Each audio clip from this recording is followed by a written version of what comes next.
The Joe Rogan Experience. There's been many instances of sightings off the coast of California of things that plunge into the water or escape from the water and take off into space.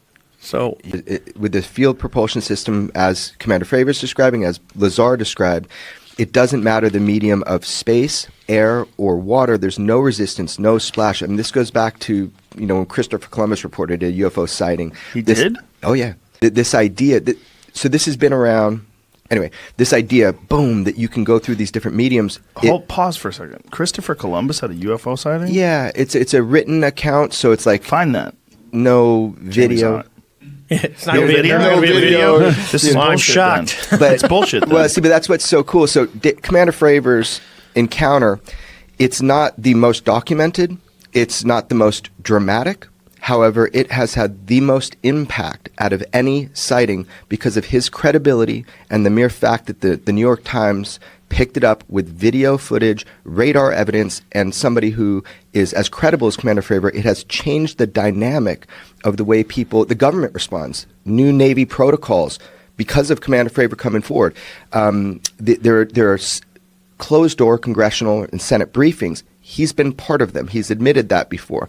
There's a new study about UFOs because of this encounter. It's so much evidence, has so much power to it compared to other ones. So Christopher Columbus, great, cool story. Somebody wrote it down. Who knows if he even wrote it down? We have highly documented cases. This one has changed our culture. And that's what's so cool. People are talking about it differently. So this is a good story. This is true. So I was sitting at home, and usually when people try and find me, they get my wife's cell phone because it's the first one on the cell phone bill, and it's all in my name. So I see this call from California, and I'm like, and normally I don't answer them, and it's her phone. I'm like, who's calling my wife? Because that is me. So I answer it, and this lady says, hey, is Commander Fravor there? And I go, who's calling? And she goes, well, I'd like to talk to Commander Fravor. I go, who's calling? And she says, hi, I'm a 79-year-old woman, and I would just like to tell him my story. I go, well, you're talking to him. And she goes, I've never in my life told anyone this. She goes, I grew up, my dad was in the Navy. She goes, he was stationed in Rhode Island at first when she was a child. She says, her and her mom were walking on the beach, and they saw these weird lights. So that kind of got her into that, UFOs. She goes, a few years later, they had moved to San Francisco. So I imagine Treasure Island, because at her age, it would have been, probably in the 50s. She said her dad was working as a Navy liaison to the agency.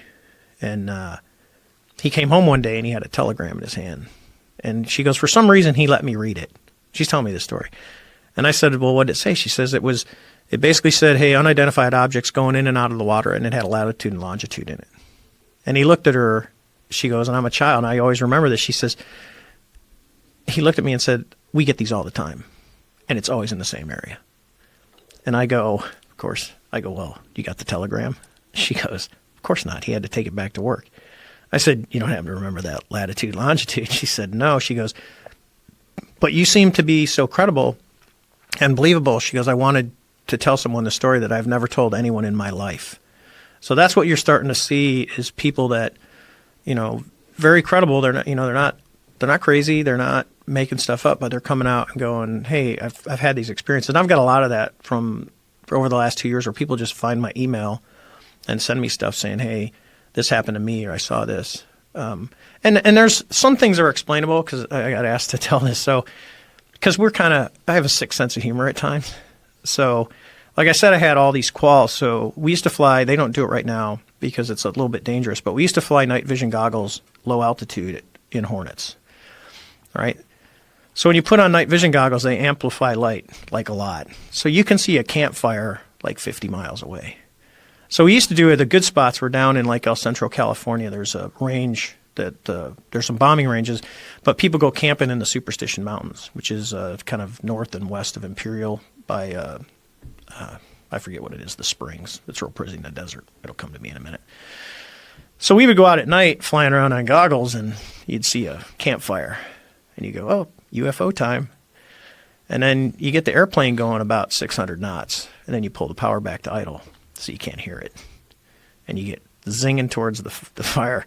Well, you turn the lights are all down because we're in restricted areas, so we can do that. And there's lights on it that you can only see if you're on night vision goggles. So the other airplanes can see us, but no one else can see us. Then you go zinging at it, And then right when you get to the campfire, you pull the airplane into the vertical, you stroke the afterburners, you let them light off, you count to 3, you pull them off, and then you just go away. Instant UFO reporting. Sitting out in the desert, it's all quiet, and then all of a sudden there's a lure, there's lights in the sky, and they go away and it's gone.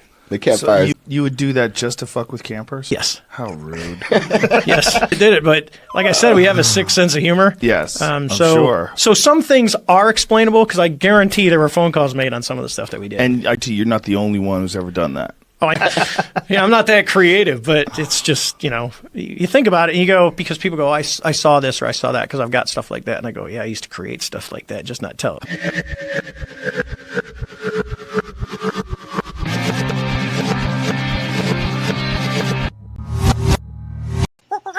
The Joe Rogan Experience. For the aliens, What do you think? If you had a bet, if $100, your last $100. it's hard.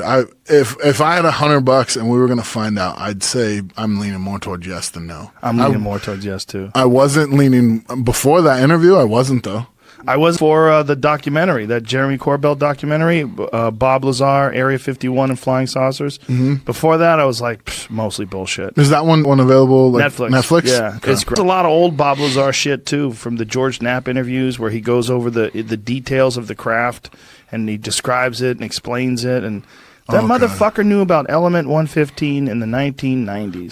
That's one of the big ones that gets me. That's one of the big ones that's like, that's a big red flag that this dude's real. There's a lot. Who knows? But there's a lot that makes me go, So I know we talk about this all the time, but I so fucking wish Sasquatch was real. I do, man. Every time I'm in Oregon or in Washington, I'm walking around, I buy all the little like roadside trinkets and shit. I love that shit. I wish he was fucking real, man. It would be nice, but I think it's not a dead one. You would have. That's one of the ones I'm like 90% sure. You always got to give room. You always got to give room for the possibility.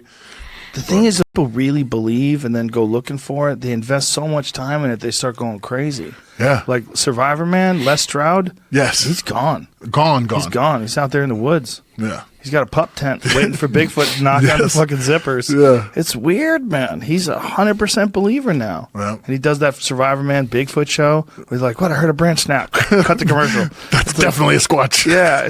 Those shows are weird, man. Because those shows have been on TV, like Surviving Bigfoot. Or Finding Bigfoot, rather. Finding Bigfoot was on TV for 8 fucking years. They never found shit. No. Like, how the fuck do you keep renewing that show? Yeah, exactly. I'm going to breathe underwater. The show's called Breathing Underwater. Can you breathe underwater? Not yet. Tune in next week. Next season, though, we're going to try again to breathe underwater. We'll figure this shit out, y'all. Just give us an off season. We'll get this. These scientists, they're saying no one can breathe underwater. Not yet. They don't know shit. Trust me. Honestly, Louisiana, we got a guy. He breathes underwater. If there was a Bigfoot, no one would be happier than me. Dude, I'd be right there, though. I'd be fucking stoked. Imagine seeing an age. Yeah. Just fucking trying to get out, looking around at no, people. Not cave. I want to see it like in the forest? Pick of Destiny, like the mushroom strip where he's like walking and singing with him. Oh, and Jack right. Black's Pick of Destiny. Pick of Destiny. I would want to be there. I want to see it with my own eyes. For a sure. video, like, man, I saw 80-foot tall Donald Trump with a Hillary Clinton head powering it, walking through a post-apocalyptic Philadelphia. You can't prove to me that video is real. I need to see it. I would shit my pants. I don't know what I would say though. If I was in the woods and I was camping and I saw a fucking 9-foot tall gorilla, I don't know what I would say. You wouldn't. I mean, if you came might back, keep my mouth shut. you'd probably have to. Yeah, because you feel so stupid. Yeah. Well, plus, say there is one out there. There's a lot of bullshit artists out there telling you they saw some shit. You know, a lot of people trying to get some camera time. There can't be one though. If it's going to be a living thing, there has to be a living family. Population of them. Yeah, because primates don't live that long. Like, I don't think there's a primate that lives any older than humans. Yeah. We're way into the weeds. We know it doesn't exist. So most likely sucks. It doesn't exist. Yeah, as they get better and better at like using drones and scanning the forest and stuff, it's getting less and less likely. Yeah. I used to, as a kid, though, like walk out in the woods and like look and hope he was around, you know? Hope, yeah. And when I was living in Oregon, I was like, Hell's Canyon is probably one of the least explored parts of Oregon. If he was anywhere, he'd be up there, you know? Well, dense ass thick forests in the Pacific Northwest, which is one of the reasons why I think it's so attractive. Yeah. Because like you think like, man, anything could be in here. No one knows. Right. Like you go outside of Philadelphia or Seattle, when you go into what is it? What's the mountain out there? What's the St. Helens? St. Helens is the one that blew, but there's another one that anyway.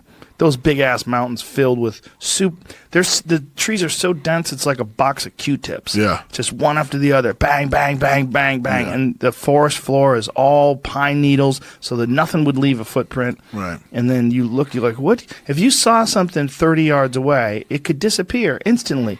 Left, right, you wouldn't know where the fuck it is. You'd never find it.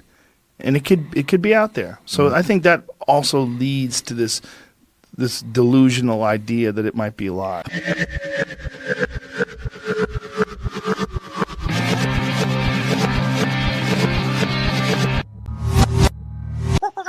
The Joe Rogan Experience. You imagine you're hanging out with Trump, and he's like, "You want to see the UFO? Can you keep a secret?" Yeah, there he is, hanging out with Nixon. And they supposedly do have something that crashed, and they supposedly do have biological entities that are on ice somewhere. This is according to these whistleblowers that work for the government, and now we're talking about it. I just don't know what's real. It's hard to know. And you talk about it, you feel like a moron, because it's like... There's got to be something out there. Mm-hmm. Okay, we got to assume there's something out there. Whether or not, I don't even know. Right, but we assume that something's been here. Yeah. Well, I would... If I was from somewhere else, and I was like, what, imagine if you're like from some super advanced civilization that's completely abandoned war. There's no thievery. Everybody reads everybody's minds. There's no unfairness because they've worked all that stuff out. And it's just superior intellect because everybody's evolved for 1,000,000 years past where we are now. And you get the opportunity to see what a breakthrough civilization looks like, right when they're figuring out nuclear power, right when they're figuring out flight and war and cell phones and shit like that. Like, that would be like you and I going back and going and visiting the real Wild West. Like being in a gold mining town in 1830. You know how nuts that would be? You know how fucking crazy. Be one of the minor 49ers in 1849, going all the way to San Francisco, and these fucking animals stabbing each other in saloons. Like, you know what that would be like? That's insane. The kind of barbarians that took a chance with wooden wheels getting pulled by a horse and went across mountain ranges to try to get to the gold. That would be like us going to visit that. Of course we would visit that. Of course. Like, if you had a chance to see what it would like to see Christopher Columbus land in the Bahamas, to see what that must have been like, of course you would want to see it. If you could go literally back in time and see primitive humans, well, if they're just like us, but they're like us millions of years from now, of course they would want to visit us. It would be so interesting. Can you imagine if there was a planet where we could go where we could see cavemen? We go. Would you imagine? Fucking, of course we we got to say in an hour. Yeah. But it's... Well, you can see guys making fucking arrowheads with flint for the first time and strapping them to sticks, giant fucking heads and big teeth, covered in hair, just figuring out tools. Oh, my God. We would be fascinated by those people. The way I think about it is, listen, since I'm a kid, we're talking Martians and aliens, right? Since I'm fucking 6, 7, I've been hearing about this. The moon landing was in 69, so I was 6. So it started after that. Like, I heard more and more about it. So what you mean to tell me is in 55 years we haven't found out more information about it? We know. We know what's going on. We know. NASA's not stupid. They know something's out there. They play with us a little bit from time to time. But there's something out there, my friend.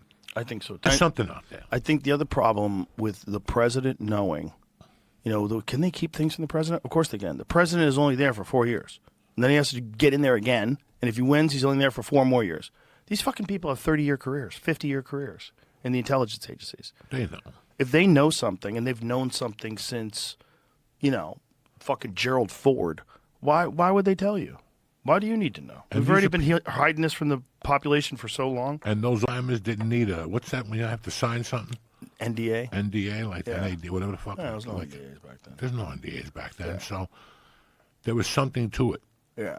There was something to it. You know, you got that place in New Mexico. You got Hudson County, what we discussed before, with the Martians landing. You have all these places that have a higher volume. I wonder what's number 2 in UFO sightings. I wonder number 1. What's number 1? Is it Hudson. Hudson Valley? Yeah, Yeah? Hudson, by the George Washington Bridge, that whole thing. That's crazy. That's Wonder number why 1. them. I wonder what number 2, number 3, and number 4 is. It's interesting that a lot of them are over where the ocean is, because that's one of the big theories, that they have bases in the ocean. Because the reality of the ocean is no one's looking. You know, if you have something on Earth, satellites can see it. Like if you have something that's in the middle of Nevada in some deserted area and you have buildings, satellites can see that. They can see the structures. So you have to hide them. But if you have something in the ocean, nobody sees anything. We've only explored, what is the percentage of the ocean floor that we have explored? I think it's like 10%. I think it's somewhere around 10, maybe 20%. So that means that 80% of the ocean floor is undiscovered. We have no idea what's down there. And it's, you know, a mile, 2 miles deep in some spots.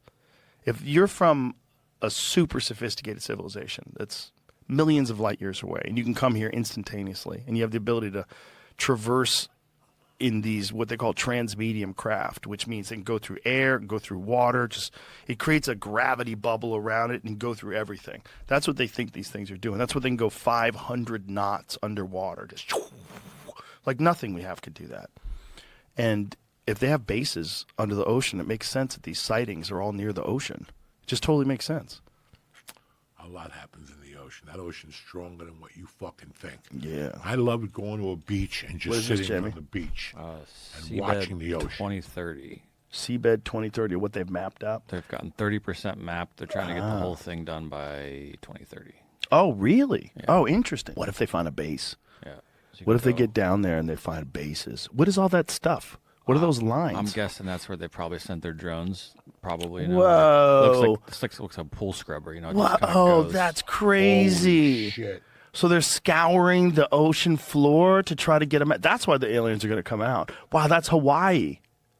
Whoa. Oh, that's not Hawaii. Hawaii's over here. It is? Yeah. What's that? What are probably those like islands in the middle? Oh, is that Catalina? and shit, yeah. Oh, I see. Oh, you were zoomed in. Yeah, yeah. Oh, okay. I was trying to see what that's this stuff is. Oh, I see. I think these little light colored brown spots are what's sticking up, and the rest of it's underneath. Mm.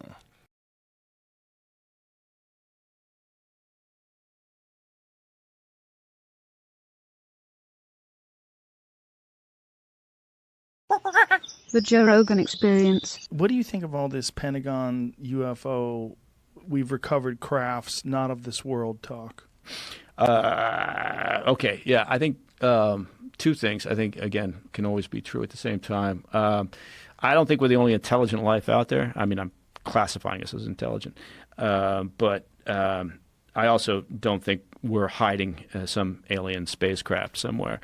So why do you think the Pentagon would come out and say something like that? Well, I think, look, we did here comes a pitch for my show. For Black Files what show? Declassified. That's Black Files Declassified. Black Declassified, and how could one watch this My show? God, that was a good first season, wasn't it? It was on Discovery on Science Channel. Ah, I love Yes. Discovery. I love the Science Channel. We did an episode on Advanced Aeronautic Threat Identification Program, ATIP, which was the Pentagon's admitted, came out and said, yes, we have a program, that we ran a program. It's no longer in existence, called ATIP, which was designed to identify unidentified aviation threats, basically. So it's not talking about UFOs necessarily. It could be a hostile, prototype aircraft that, what is that? I talked to Commander Fravor. You go, David Fravor. Yeah, David was in here, Yeah. and he explained his incident off of the coast of San Diego. Mm-hmm. And he said they tracked this thing. It dropped from 60,000 feet to 1 foot above the sea in a second. Yeah.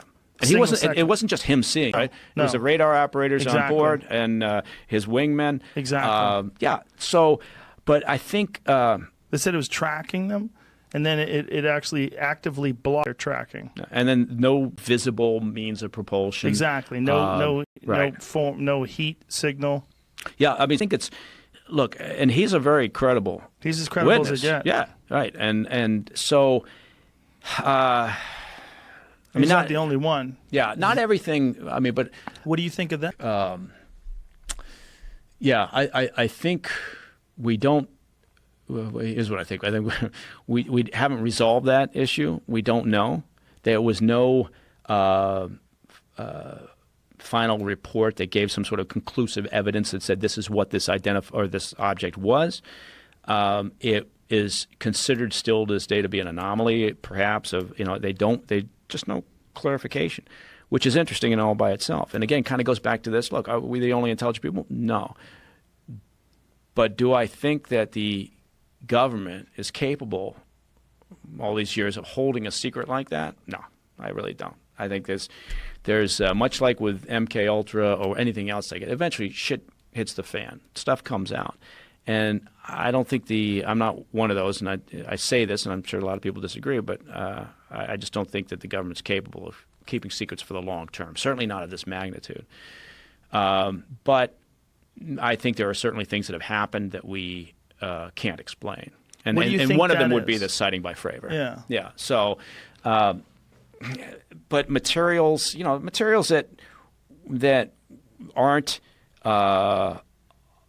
from Earth. Look, shit hits the Earth from space all the time, and that qualifies as a material that is not found. That's not what they said, though. Well, they said they've recovered crafts not from this world. Yeah, I would want to sit down with the individual saying that and say, okay, clarify this, please. I'd want to take them to one of them brothels. Yeah, exactly. Absolutely. I sit there with a martini behind that mirror. It's like, okay. Hey, man, tell what you really saw. There you go. Bring one of those hookers in from the 60s. But no, don't do that to her or him. No. I would want to know, though, what is actually happening, and why would they come out with a statement like that? Well, I'm going to tell you, this between you and me is second season of Black Files Declassified. We're going to be looking at that. Why do you think? I don't know what that's the big question is why would they say that? Right. And I don't have an answer for that. I don't know, and that's why I say it's a shocker. It definitely bears further investigation. That goes without saying. If there was something that was coming, they would want to prepare people. And I think if you wanted to prepare people, the best way to prepare people is to slowly give them signs that some shit is about to go down. And one of the best ways to say, we have found things that are not of this world. Mm-hmm. Okay, think about that for a little while. We'll see you in a few months. a few months of accepting that without any. See, there's no event, right? It's just a statement. What was the exact wording? Can we bring that up? Yeah, the exact wording of. Here it is. Crashes. Harry Reid said he believed crashes of vehicles from other worlds had occurred, and that retrieved materials had been studied secretly for decades. Yeah. Now Bob Lazar. Do you know the story of Bob Lazar? Bob Lazar here, and he said some things that were ridiculed but turned out to be absolutely true.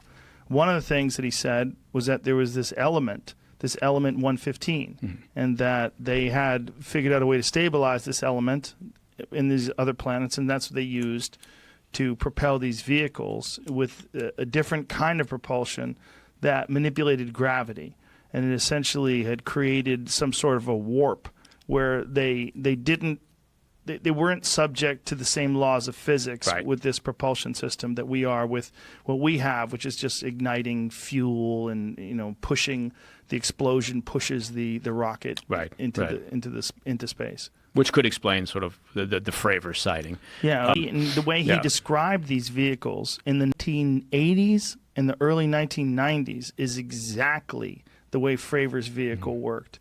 Exactly the way the gimbal video worked.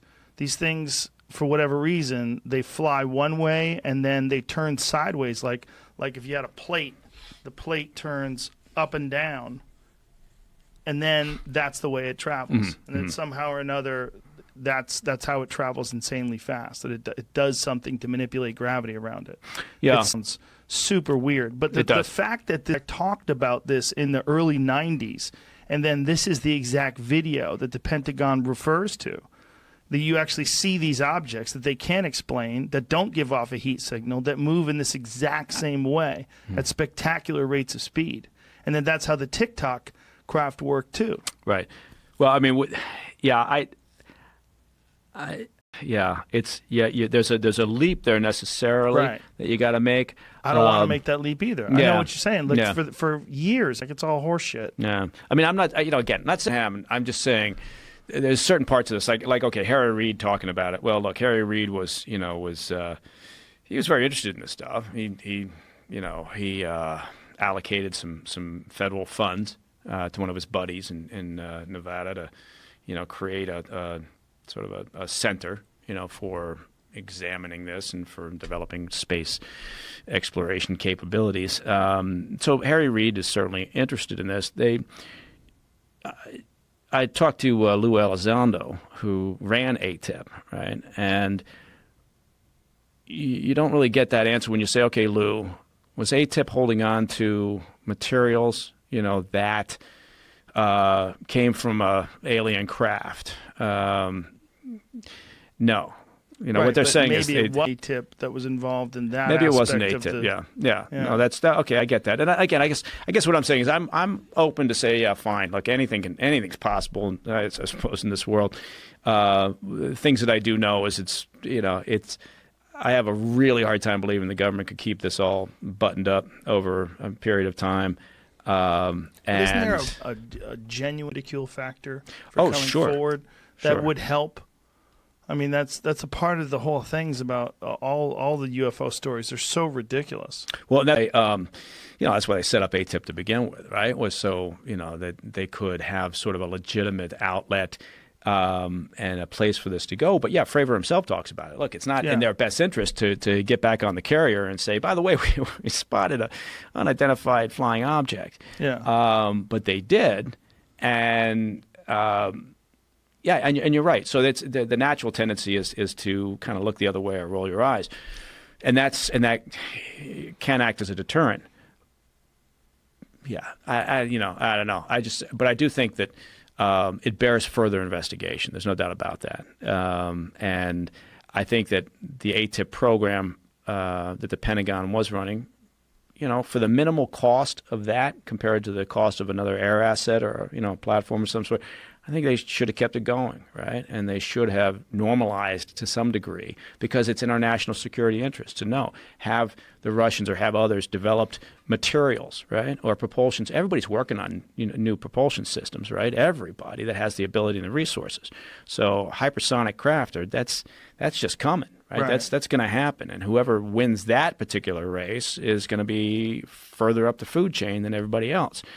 So it's in our national interest to be exploring any legitimate or potentially legitimate sighting to understand what that is. That doesn't mean you're chasing UFOs or sort of spacecraft from it just means you should know what the hell that is or what's out there. So I'm a big proponent of that. I'm just saying also you have to proceed with caution.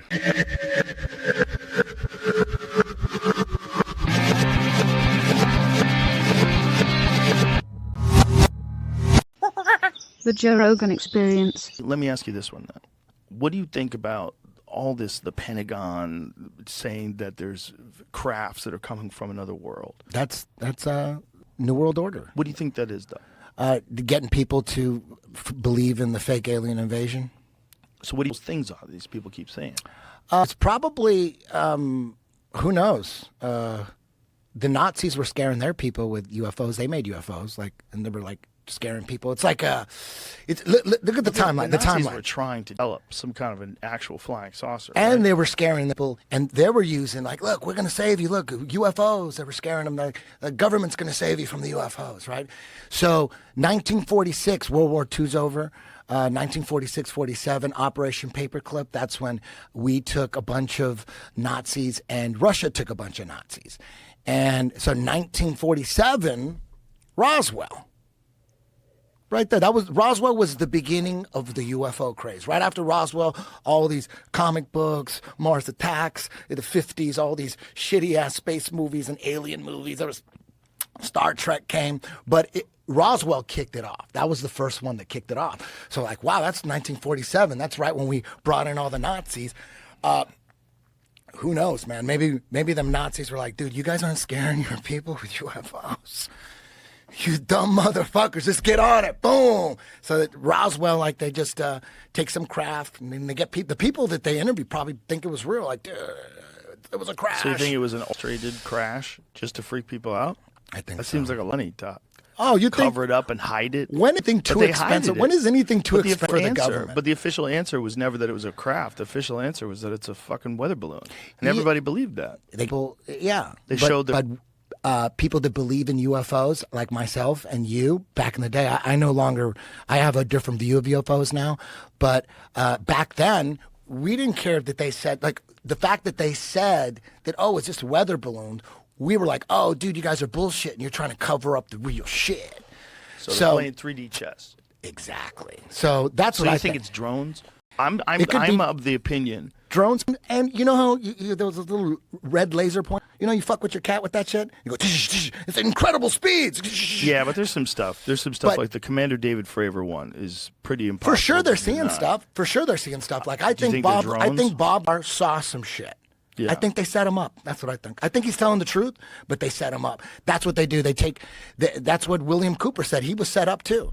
He worked for the Office of Naval Intelligence, setting up meetings, like high-level meetings, and he said he thinks that he was setting up meetings and looking at documents going, oh shit, they're going to be discussing crash UFO shit and reverse engineering crash UFOs. So at first he believed it. Then eventually he realized, oh, they set him up.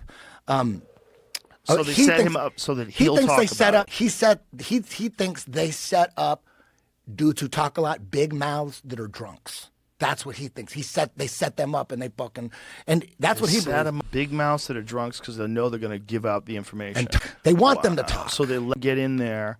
They let them see it. And they go, don't go in. We'll be right back. Don't go in that room. We're gonna go. And then they go in. They see like Philip Corso. Remember that guy? From the Pentagon back in the day when I was into all this shit, I would like, look, dude from the Pentagon is saying it. Of course it's got to be true. Dude, a Navy pilot is saying it. Of course, they're the most credible. You're like, but now looking back, I'm like, dude, now of course it's the dude in the Pentagon. Philip Corso said, he wrote a book the day after or something. He wrote a book about how he saw the bodies in the coffins. He saw the bodies. He goes, I was there. I saw the bodies. I mean, so either he really saw alien bodies, like he walked in a room and they were in a casket and it was an open casket or something like that. Either he really saw that or he did see it and they weren't real or something and he was set up. Imagine they set him up. Fucking crazy diseases would come from an alien body. Can you imagine they would just have an alien body in a room and you could do an autopsy on it with one of those stupid masks on? Yeah. Can you imagine? Just stop and think of that. Because think about like the Europeans that came to North America and killed 90% of the Native Americans with smallpox. Imagine what the fuck aliens have. Imagine what shit that is in there. If they're a biological creature, they probably exist like we do. We're filled with bacteria. We're filled, like there's more E. coli in your gut than have ever been people ever. We're filled with this stuff. Mm-hmm. Imagine what kind of crazy diseases some alien body would have that you have no immunity to. Yeah. No, and just ravages the population and everyone's dead. And these guys just have these little stupid masks on. They're cutting into this alien.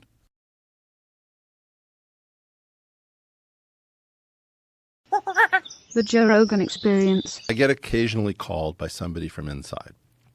And what I think they're doing, first of all, one, we may be faking a UFO situation for reasons that I don't understand. If we're making a UFO situation, do you think that there's technology that's available to people in the United States that is beyond our current understanding of what's possible? 90% no. 90% no. Because wow. It's very hard. It's very hard to imagine physicists continuing to work on nothing for their entire careers. The number of people who are going to be retiring shortly, having never actually done physics as a physicist. We're talking about wasted lives. People are going to be very weird when they realize that they blew their entire career.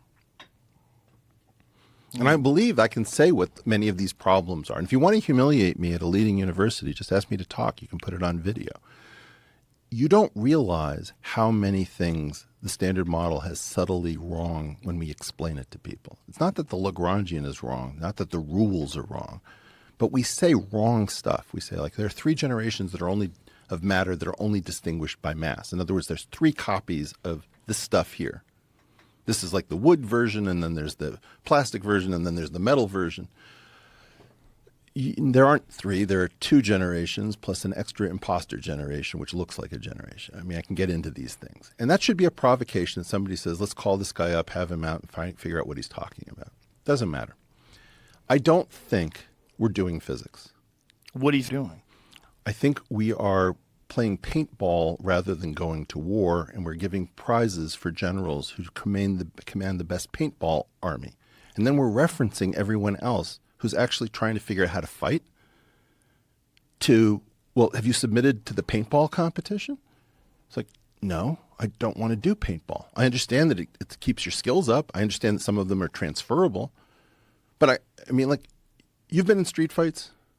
Not since I was... Yeah, well, I understand. Like, I haven't been for a long time. It's different than what you guys do in Brazilian Jiu-Jitsu. There's lots of stuff you're not allowed to do. Yeah. Right.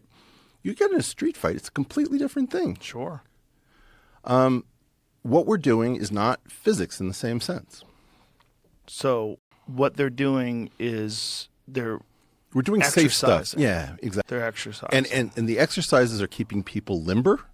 They're keeping people in a fighting mentality. It's not that Brazilian Jiu-Jitsu has nothing to do with fighting. We've seen people use it in the street for sure, right? But small joint manipulation is part of street fighting. Eye gouging is part of street fighting. Pulling a knife is part of street fighting. These things are not part of any reputable gym that you might go to. So I want to do the thing that isn't paintball. And I didn't want to do it up until recently because the danger of unleashing a neutron on the world is so high. Now I realize I'm done with that. You guys are willing to play footsies with Putin? You're not going to survive. You're not the responsible adults I thought you were. Like, if I unleash a neutron and it leads to some sort of proliferation of deadly technology, it's on you. It's not on me. You're already taking risks that you shouldn't be taking. So if you think 90% sure that this is not coming from here, you believe this because you don't think that the proper science in order to achieve these kind of results is being done by the people that you believe are capable of doing it? That's correct. I know that, for example, when I talk to Nima, or when I talk to Juan Maldacena, or when I've talked to Natty Seiberg, these people are absolutely brilliant. And they don't know the answer unless they're the greatest actors I've ever seen. So those brilliant physicists are looking at these supposed videos. What is the best, most compelling... Sorry, UFO stuff. What are you talking about then? They're not talking about things that can extend Einstein. Right. Therefore, to get back to your technology question, might have engineering applications. Because it's the engineering applications that are terrifying. Right. The discovery of the neutron was one thing. The Teller-Ulam design was its weaponization. So suddenly, you can do the Tsar bomb or Castle Bravo, these unbelievable explosions, which, like, the difference between there were Civil War veterans who saw action in the Civil War who lived to see Ivy Mike in the Pacific. So the Civil War was almost a thermonuclear war in terms of human scale. It's less than 100 years different. People have forgotten how terrifying, important, wonderful, jaw-dropping, and awesome physics is because it hasn't done anything that completely screws your mind. Like Hiroshima or Nagasaki.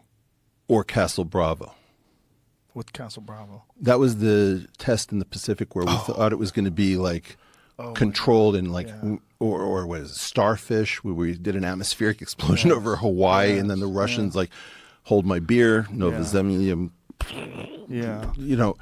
We remember, I'm the guy 5 years ago who was saying we need above ground nuclear tests because all you people have lost your fear. Like, yes, Eric is crazy, but he's correct.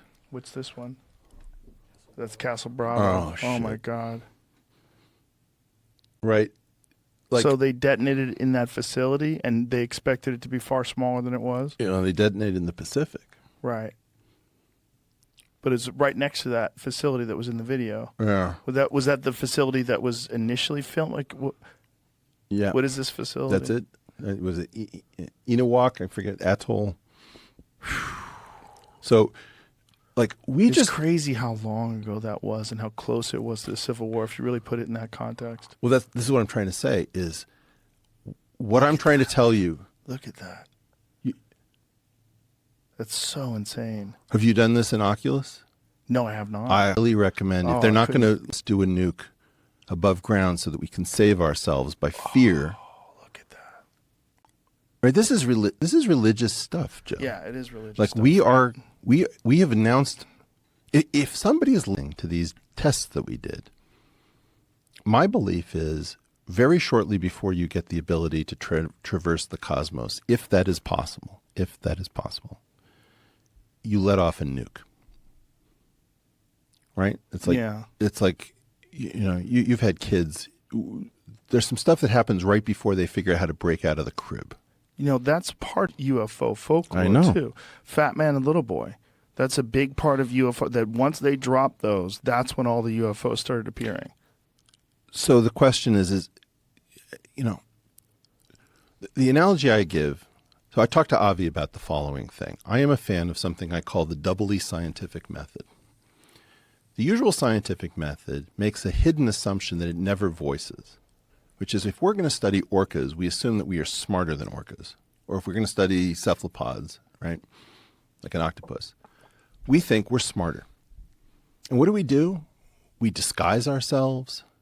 We create artificial environments. We do all sorts of crazy things based on the fact that we're smarter than what we study, from everything from rocks to orcas.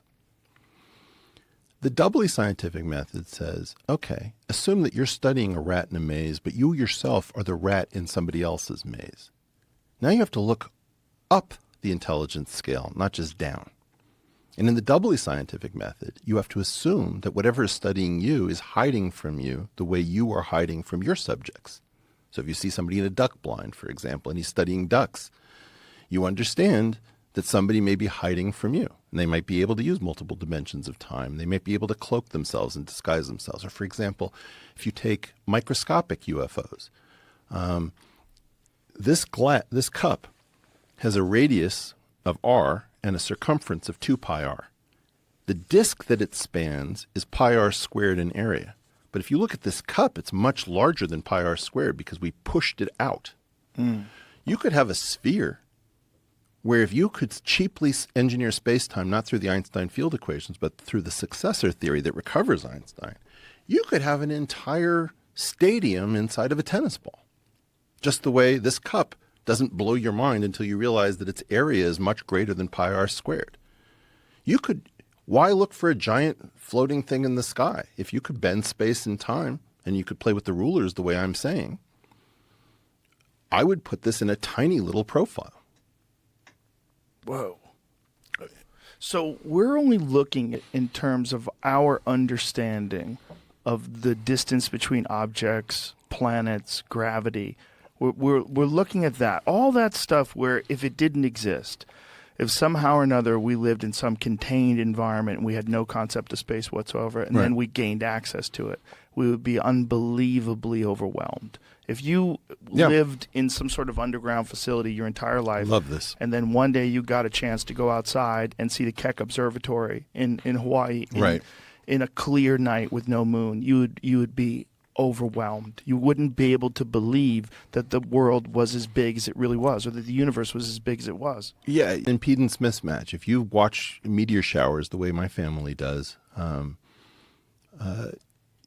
it's religious. It's transformational. It's transcendent. Yeah. The problem, as you know, from the default mode network, right, is that mostly what your brain is doing is not communicating information, but screening. Right, your eyes, your fovea is precious because that's the thing that can resolve at very high levels. But like, I can barely see Jamie out of the corner of my eye because my peripheral vision can't be at the same level as my fovea. I'd be overwhelmed. Right. So we're talking about tapping in to a picture of the world that we are not, our brain is not prepared for the idea that time is multidimensional. That was the whole point of giving Lex another watch. We don't have a way to think about, I'll meet you at 5:15 and 12:30, according to two different scales of time. Or for example, time and space, if I'm correct, the 14-dimensional manifold that has all the quantum going on it is split probably 7 and 7 dimensions, because we have 6 extra time dimensions and 4 extra space. Add 6 to 1 and 3 to 4 and you get 7.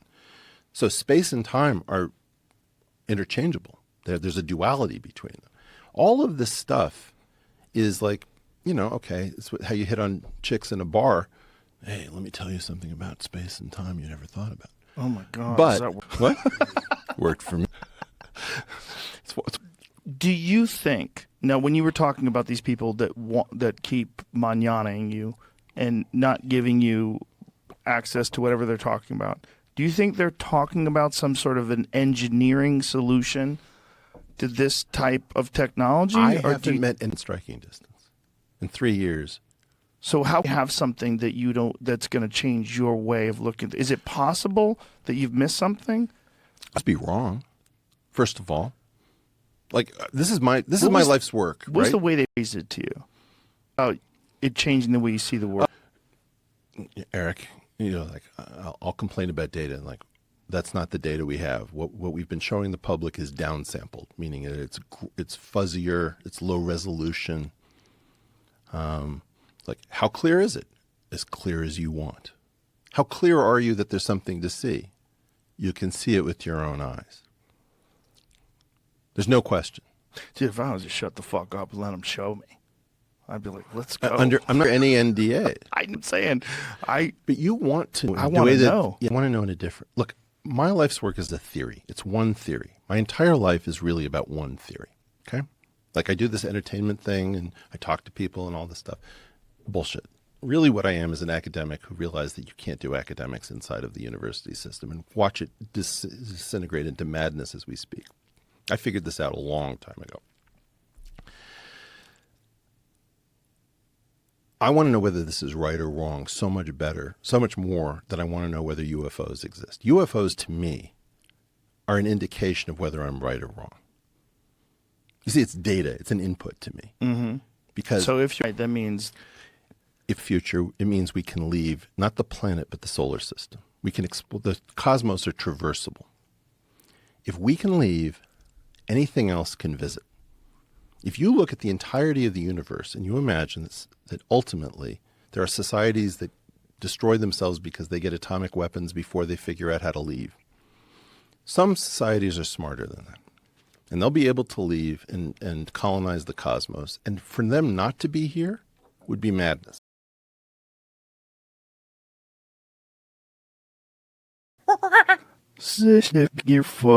Yeah, man, it's going to be a weird world. When our kids are our age, it's going to be a weird, weird world. Yes. I mean, I don't even think we could begin to comprehend it. I think we'd be totally guessing. I think there's some shit that's coming around the corner. Do you see that NASA Tom DeLonge thing? Everybody keeps harassing me about the video of the UFO. I'm reading they're putting out more videos all day long, like not just one. Like Put lots them out. of videos. Let's see them. Let me see one of them videos. Is Tom DeLonge putting out videos? No, his organization is putting out videos of UFOs. Yeah, it's a fighter pilot, an FA-18, I believe, is chasing this thing, and it's showing all the details of like the altitude, how fast it's going, what pitch it's at, and all that jazz. I don't know what that means, what pitch it's at. But they're watching this thing. They're trying to figure out what it is. One of the guys is like, it's a drone. It's got to be some kind of a drone. They see something. It turns. And it was going very fast. So basically, it's like all the other UFO footage. It's blurry. non-conclusive. Yeah, it's blurry. It's in like gun sights or like, some sort of infrared sight, rather. So you're looking at it through this weird infrared video where it doesn't necessarily look, it's weird. It's weird. You're looking at it, you're like, okay, what am I looking at? I'm looking at a little object. Do you remember that quote? It could be a total bullshit quote from Warren Braun that he said right before he died that beware of the fake alien invasion. Did he say that? In so many words. I hope he did. I hope he did, and he did it just to fuck with people. See, Maybe. that's it flying around. There's a whole fleet of them. Look at my ASA. Oh my gosh. They're all going against the wind. The wind's 120 knots from the west. Look at that thing, dude.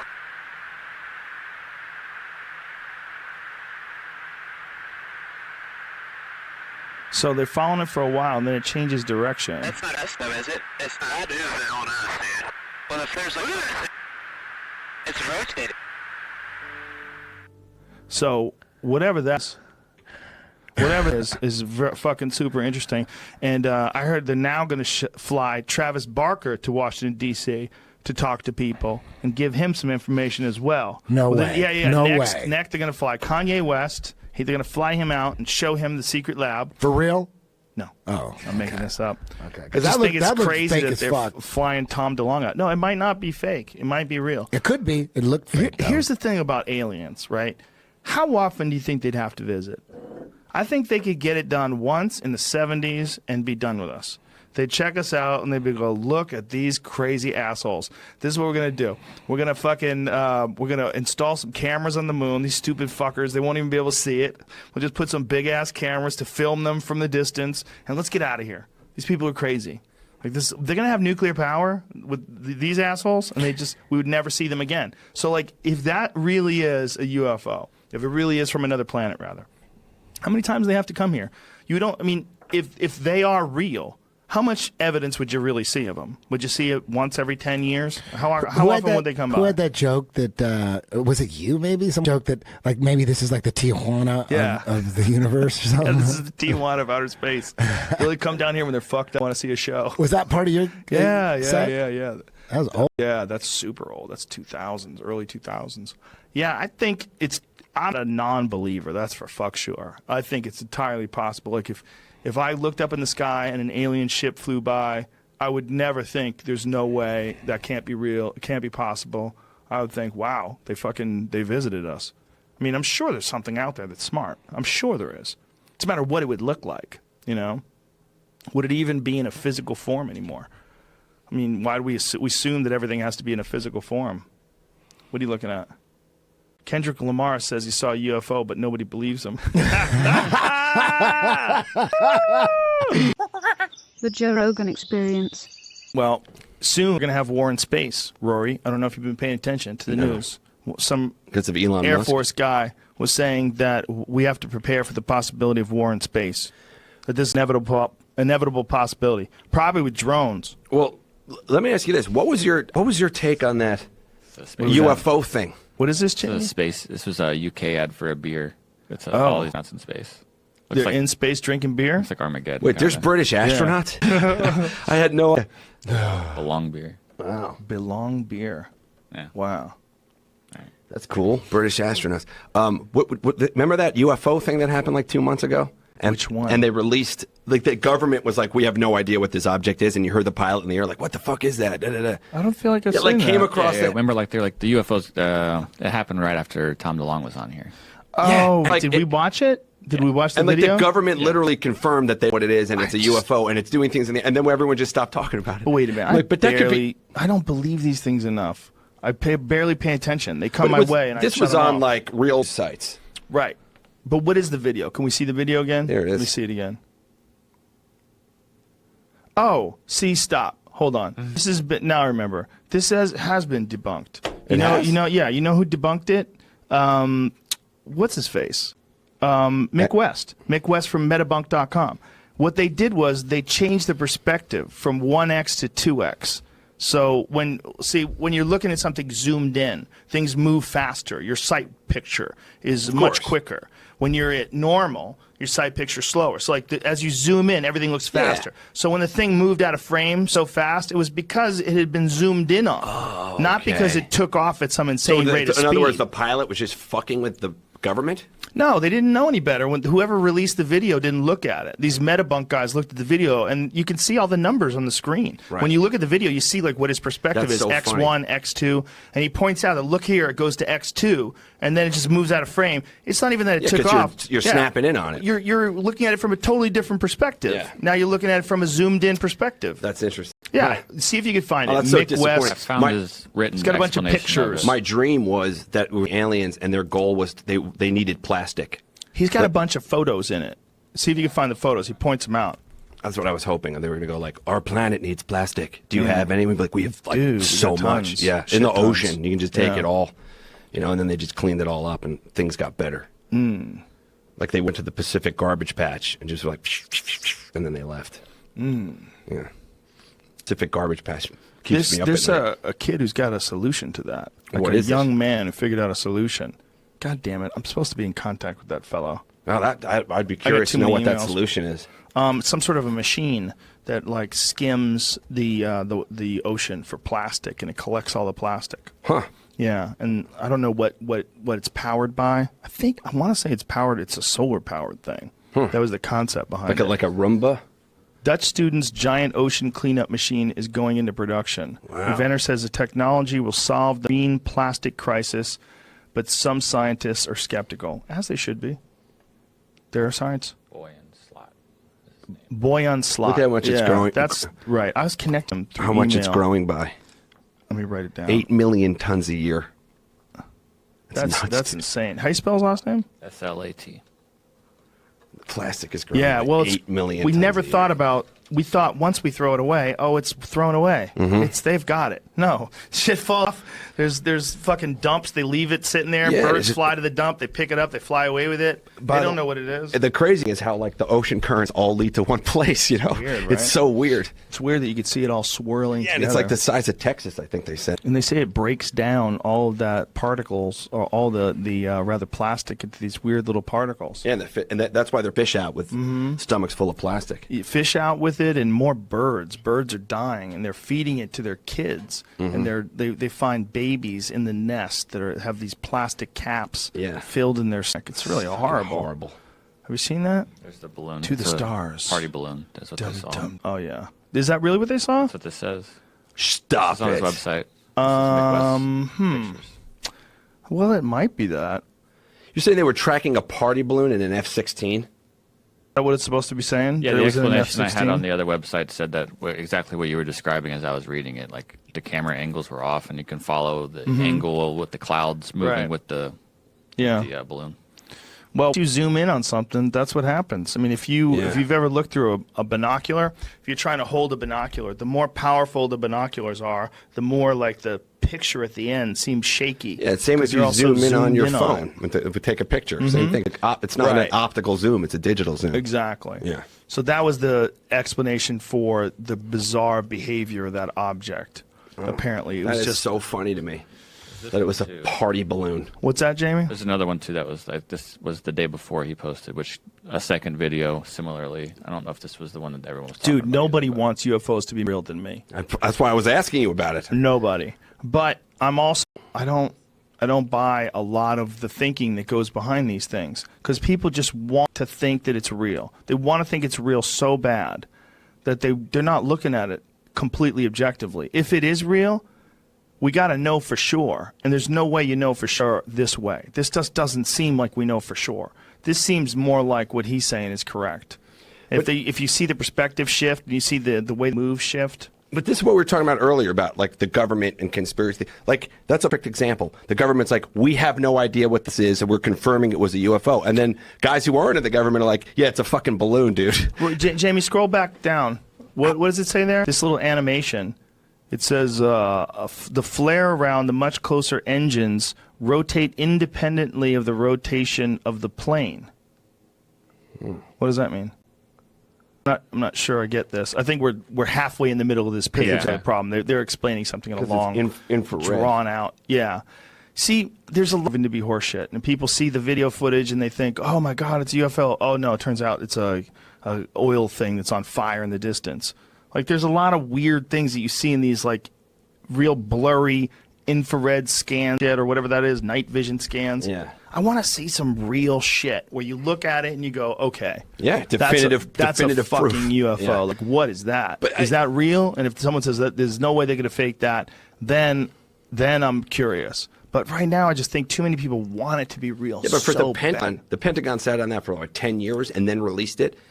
And no one in the Pentagon figured it out until like it got out into the private sector online and something's like, yeah, it's a balloon, and you zoomed in on it, you fucking idiots. Look, it says 2x. That's my point about government conspiracies. I'm like, yeah, it just seems like incompetence to me. It could be. Like nobody looked at closer. But they were that's like, it's a just the UFO people- we've known for 10 years. But that's just the people that were responsible for that were incompetent. Sure. I mean, do you think that you would give the fucking UFO searching job to anyone you wanted to do real shit?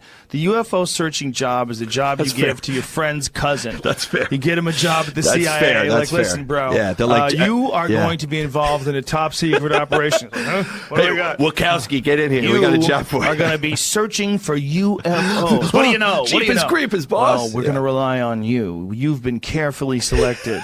Remember And they send spies- us remember spies like fucking us? stupid to interview people in their farms and shit that are all high on moonshine and crystal meth. No, and I saw it. I saw it.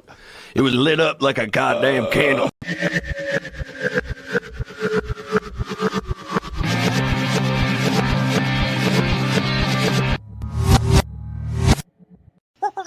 The Joe Rogan Experience. What's the most compelling modern thing that you've seen? Oh my God, I can't talk. Unfortunately, this is my frustration, Joe, because I know what I've seen. I know what my colleagues have seen, right? And to this day, there's video that's coming in on a regular and routine basis that is very, very compelling.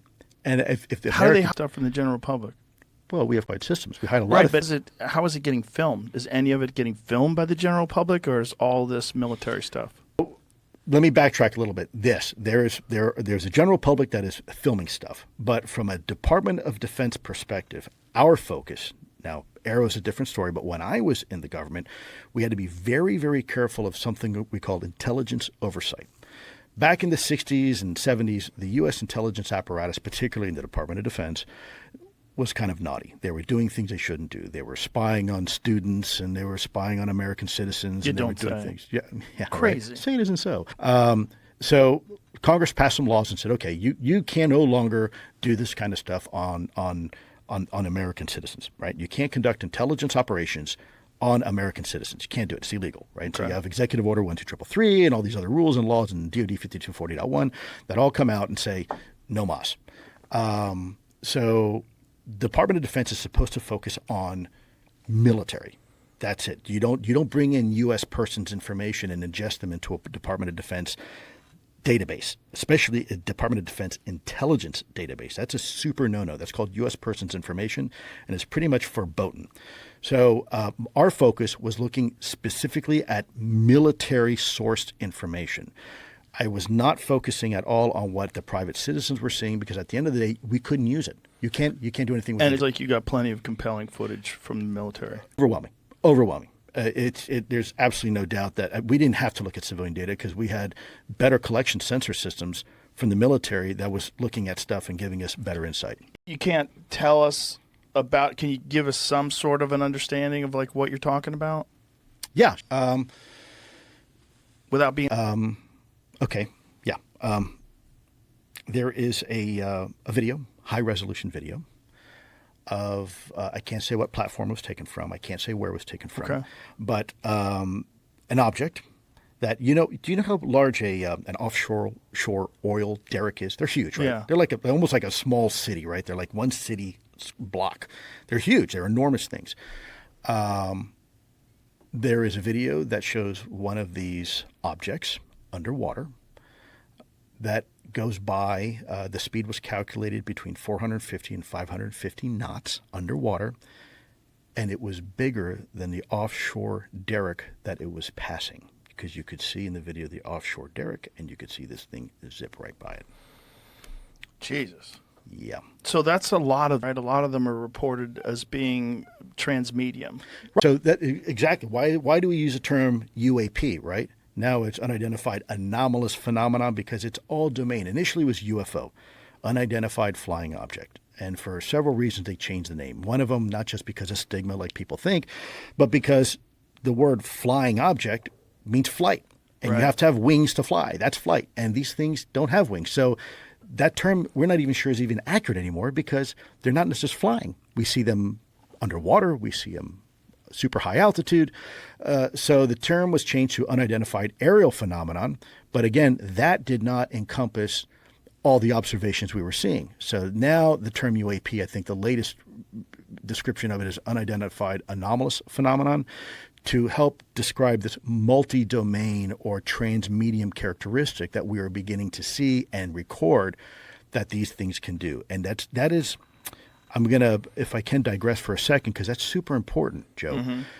We have transmedium vehicles, right? We have things like seaplanes, and it's a plane and it can float on water. But let's face it, a seaplane is neither a really good plane or a really good boat because it's a compromise. It's a design compromise between an object that you want to perform in the air and in the sea. And that's why it's neither really good at both. Same thing with, for example, the space shuttle. It goes out into space and it can glide down, but it's not a very good airplane, comes down like a brick, Right. because there's design compromises and performance compromises.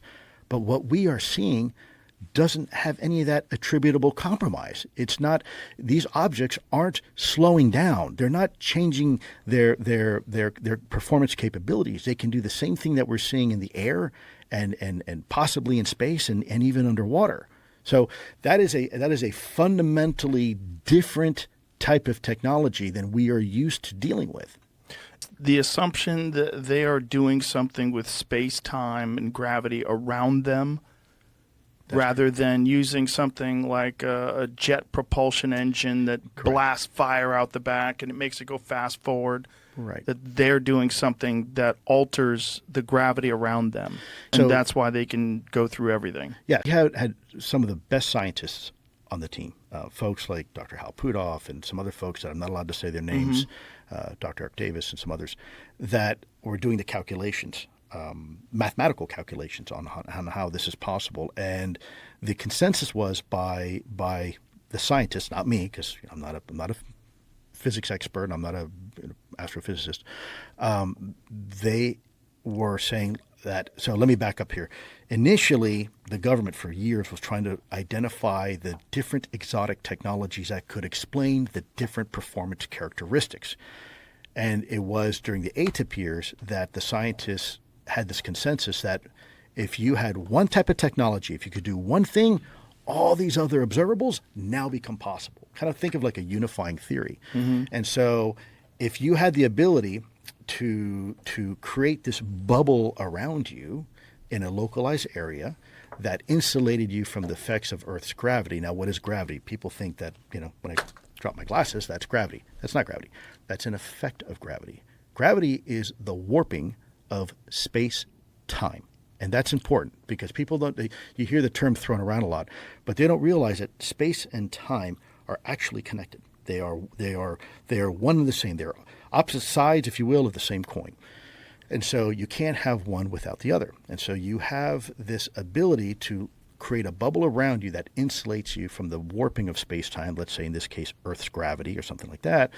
Then the way you experience time inside that bubble is perhaps fundamentally different than the way you might experience space-time outside that bubble because you're not subject to the effects of gravity, which would explain potentially why things don't need wings and why they don't need propulsion systems like that, right? So it's a completely different way of looking at how we understand physics and how we, as humans, move about. Everything we do is fundamentally force equals mass times acceleration, right? F equals ma, right? Mass times acceleration and you get force. This may be something a little bit different. This is not using, I said again, conventional thrust, or if I Newtonian, right? If I push this way, I have an equal and opposite reaction that way, right? That's how. Are there any theories as to how it's accomplished? There is actually. Dr. Hal Puthoff about 3 years ago gave a speech on this, a very interesting lecture. about this technology. And if you ever have the chance, you really should have him on, because he's an incredible human being. He's also the one who helped start the government's remote viewing program and a bunch of other stuff for the government. He's been involved in a lot of our nation's probably most classified efforts. But he was working with us on ATIP. He was one of our scientists. And he gave a lecture about 3 years ago to some other scientists about the specifics on how this is possible. I am not a scientist, so I'm definitely not going to speak on behalf of Hal Puthoff, because I'm sure I will muck it up. But I do recall a time when he came into our skiff and gave us about a 3-hour lecture on this unifying theory. And at that moment, it was very much for us the epiphany that a lot of us had been searching for. He's like, look, at the end of the day, this is how it's possible. And that was kind of this, wow. So it's really not. Can you give us a voodoo moron's magic. view of how it's possible? Yeah. Someone like me? Yeah, well, I'm in that category, Joe. So Good. We're speaking the same language. Yeah, single syllable grunts, right?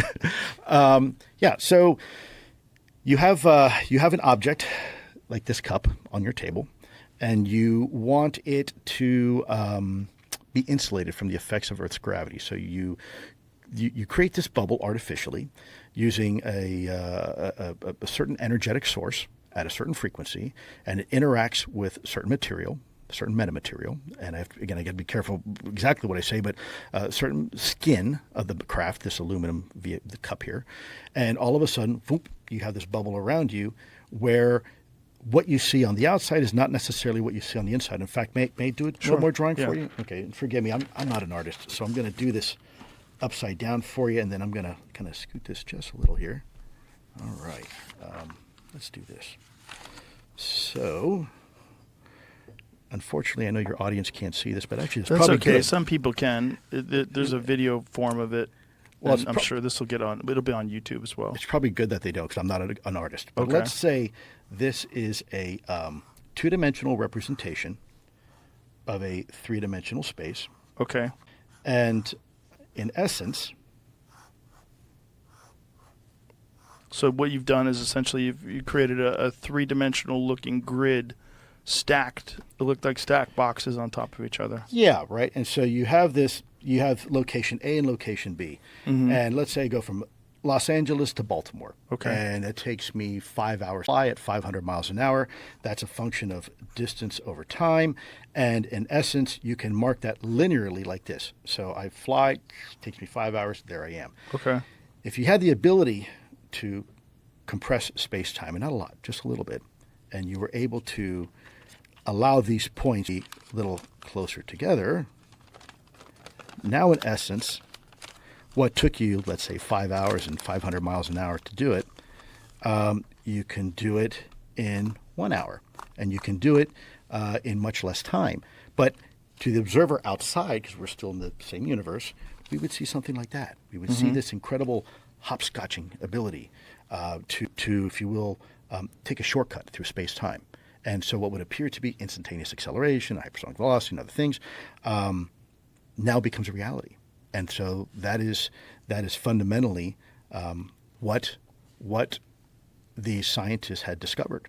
And so it seems like science fiction, but when you understand the mathematics and some of the theorem that they've proposed, a lot of these other observables become possible.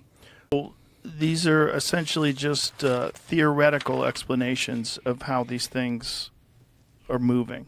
Yeah, again, I'm not a scientist. I I want to be understand. very careful. I don't want to misrepresent anything. There's a whole lot of other stuff that if you can do that, all of a sudden now makes sense and may describe the observations that people are seeing and why they're kind of hard to see and they seem obscure. Right. And so I think from a governmental perspective, that it was kind of a revelatory moment for the folks in our program.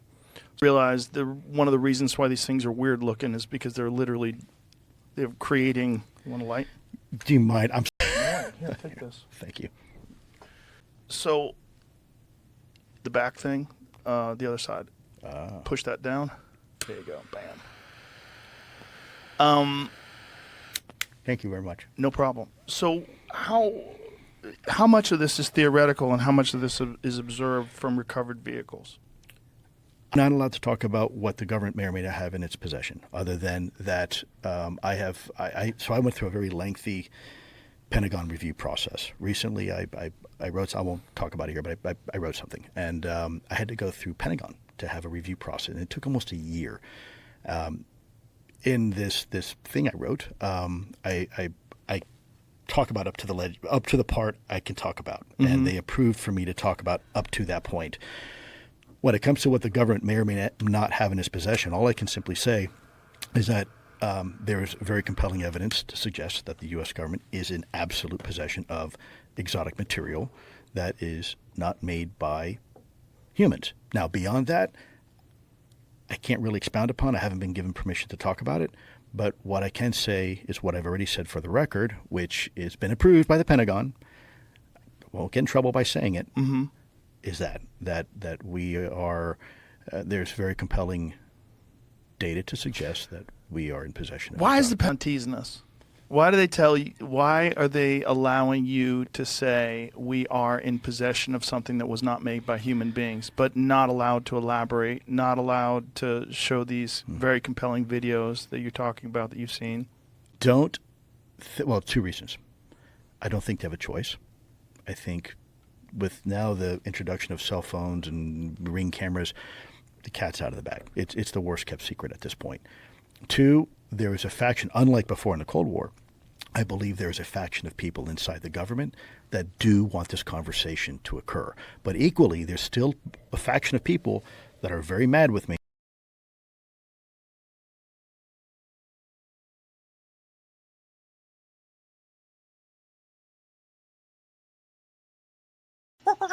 The Joe Rogan Experience. With Grush, I think,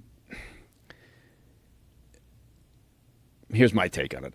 I think he believes what he's saying, right? I think he has gone out there. I think I'm legit. Like he was a 14-year veteran of military and the National Reconnaissance Office. And I think he went out and he talked to enough people and he believes it. I don't think he's out there like spinning a yarn and is worried that now he's gotten over his skis and he's said, too many things. And now I don't know. I don't feel like it's tidy. And maybe the difference between us is I spent, a lot of time with the government, and the government is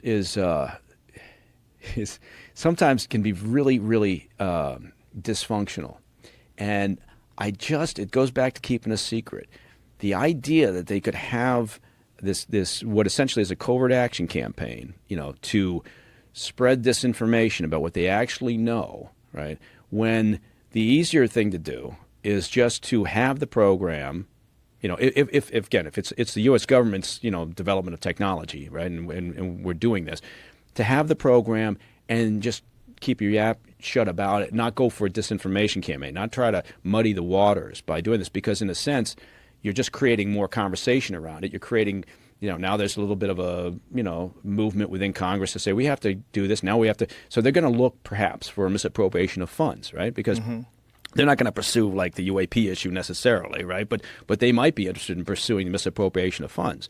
So if you're running a program, if it didn't, again, going back to the idea that it's a U.S. government thing, if you're running a program, that's the last thing you want to do, is because you're doing this program to avoid government oversight. You're not going to create, this alternative narrative that, could generate the sort of publicity or the conversation, particularly up on Capitol Hill, that causes them to then start looking and saying, well, where is money being spent? Right. Right? Because there is a trail there, and that could cause a problem. Yeah. What are your instincts when you look at it? If I'm looking at it, I'm saying something's wrong. It seems like bullshit. What are your instincts? Yeah, I think I would like to. I don't think we're going to get there. But my instinct is to say, how do we solve this, or how do we come to some sort of logical resolution, as opposed to saying what is it right off the bat. My instinct is to say, all right, if the all domain anomaly resolution office has 800 cases, then tell us what those 800 cases are, let's work our way through them, or have a little bit more transparency about working through those cases. Again, you'll probably whittle them down, right, to... I mean, we were doing black files and we were going around talking to people about, various sightings and things. You're basically just crossing things off, going, okay, that was this, that was this, that was this. You find some pretty mundane answers, but you whittle it down to maybe one or two things that you can't explain, and then you can investigate those and say, okay, well, all right, let's dig further on these. But right now it's just like all over the map, and they've got so many cases, and they just kind of lump it all together. Are they doing that to obfuscate and create, this situation where it does seem like bullshit, and I don't know, but I think I'm not willing to shut the door on saying that those handful of those few sightings that where we do have technical data, we got video, we got radar lock, we got gun camera footage, whatever it may be, that can't be explained. I'm not willing to close the door and saying, well, it's is it, because who knows? Maybe China's doing the same thing. Oh, we're leading the hypersonic race right now. Great, but they've got another program, and they were responsible for the Tic Tac, right? So we have to pursue it, and if that leads us to the doorstep that says, oh, that's a U.S. government program and they've developed the technology, okay, fine. But I realize that, I'm not willing to close the door on saying it could be something else. It could be otherworldly. Right, because I just don't know. It could be. I just don't know. There is who knows? That problem of the infinite nature of space, which seems to actually be getting bigger. Yeah, there was a way of putting it that my wife, who's a hell of a lot smarter than I am, tried to explain it to me, and I kept looking at it like this. But she had heard a program at one point where the person explained it like, okay, imagine how vast the ocean is, right? And how we've explored the ocean, but then you look at space and how immense it is, right, compared to the ocean, right? Right. The amount that we've explored in space, right, is equivalent to like a wine glass full of ocean water, right? So you take a wine glass full of ocean water, you look at it and you go, there's nothing there, right? There's all those life forms, there's all those fish in the sea. It's kind of like that. And then you think about space and you think about what we know and what we don't know, and how we imagine, like our limited capacity to imagine what life outside of Earth could look like. Right. So yeah. But when you talk of like crashed retrieval programs. Yeah. That keeps taking me back and is, to this whole idea of if there was a crash retrieval and reverse engineering program like David Grush talked about and had been in existence for decades, somebody would have fucking opened their yap and talked about it. I think other than Bob Lazar, and they would have had some better specifics, right? I mean, that's always the thing. It's always where it falls down. Well, I haven't seen it, but I talked to somebody who knows that it exists, right? And I think maybe it's because we're human, we're programmed to actually want physical evidence, right? We want to actually see it before we believe it.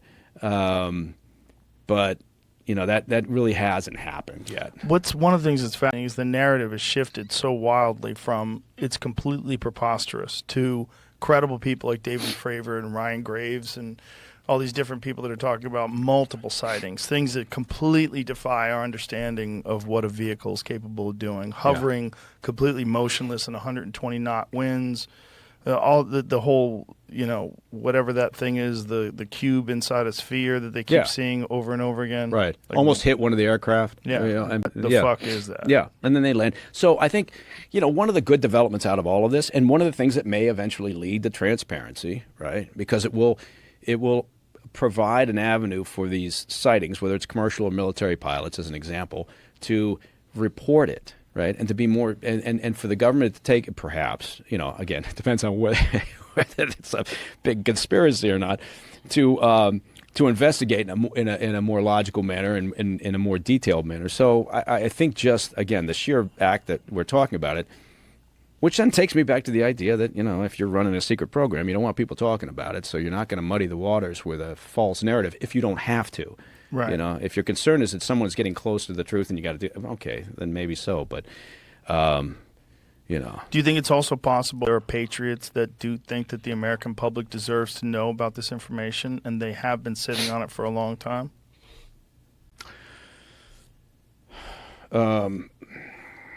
That people like David Grush and all these various that are coming out, and more apparently are wanting to come out. But. Yeah. Well, interesting thing with Grush is, look, he said so during the hearing, right? He said, I can't talk about that. I could talk about it in a skiff, right? In a sensitive, secure environment. All right. Well, if I'm, one of the people on that subcommittee, I'm going to say, you know what, to my staff, schedule, a skiff meeting with Grush. Get him in here, and let's, have him talk classified shit. Right. So that would be the next logical step in all of this. Have they done that yet? I don't know. I mean, it's. When he said I could talk to you about it in a skiff, have people taken him up on that? Well, you'd have to ask him. No, I wouldn't know. Right, and they wouldn't tell anybody. And therein lies part of the problem, because if he sits there but if he sits in the skiff and continues to kind of say, well, okay, you guys aren't clear to hear this, and I can't. All right, then you got to start questioning, what he's actually got or what he knows for sure, rather than just having this witness interviews and sort of secondhand information. But I'm much more, I guess the point is, I'm much more interested in the direct sightings than witness interviews, right? Right, and the thing about he's not really a witness, right? He hasn't had any personal encounters with anything. Right. He hasn't had a personal encounter with a craft. He hasn't seen a retrieved craft. He hasn't seen the biological entities. These are all just programs that he's been made aware of that he felt like people needed to know about.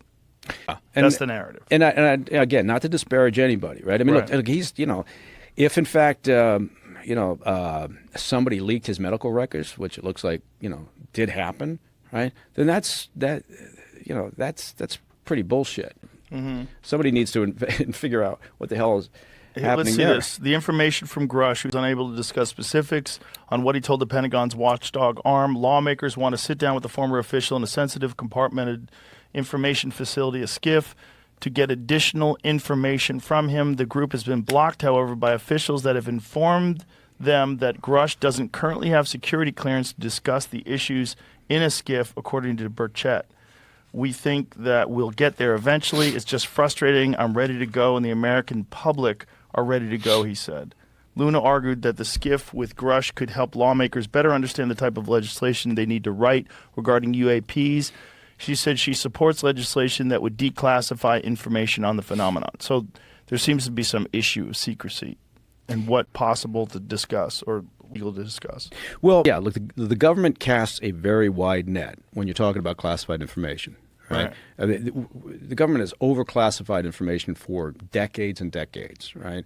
And you've got secret, top secret, code word, and they tend to just hoover everything up and classify it, right? And then it takes fucking forever, right, to go through that process of declassification, and because nobody wants to put their neck out at that point and say, yeah, let's declassify this, right? Once it's in that pot,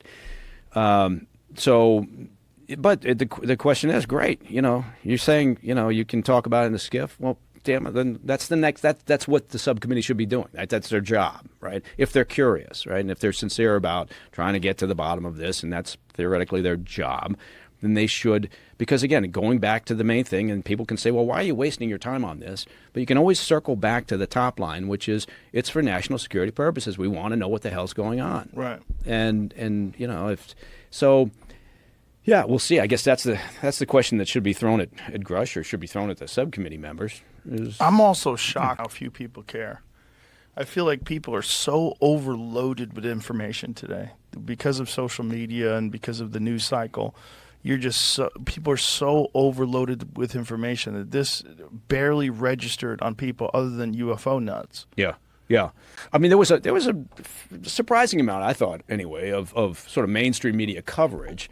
It wasn't particularly deep, right? It just kind of covered, okay, it was a hearing. And I think they did it because, look, it's UFOs or UAPs, right? Mm-hmm. And so, they knew they'd get some clicks on it if they were putting it online or whatever. And they didn't pursue it, like has been any, I haven't seen any stories that talked about the follow-up with Grush. There were a couple of stories talking about the fact that perhaps his medical records were leaked, as a result. And the medical records showed what? That he had some sort of a psychiatric condition?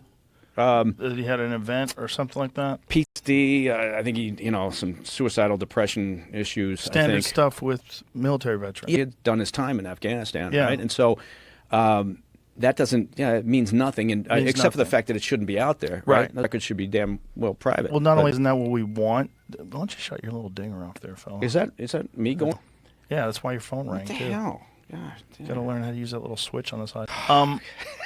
But that, Thank you for my IT but lesson. isn't that what you want from, I mean, that's the whole purpose of providing these services for veterans, that when they do have suicidal thoughts and they are struggling with PTSD, that they get help.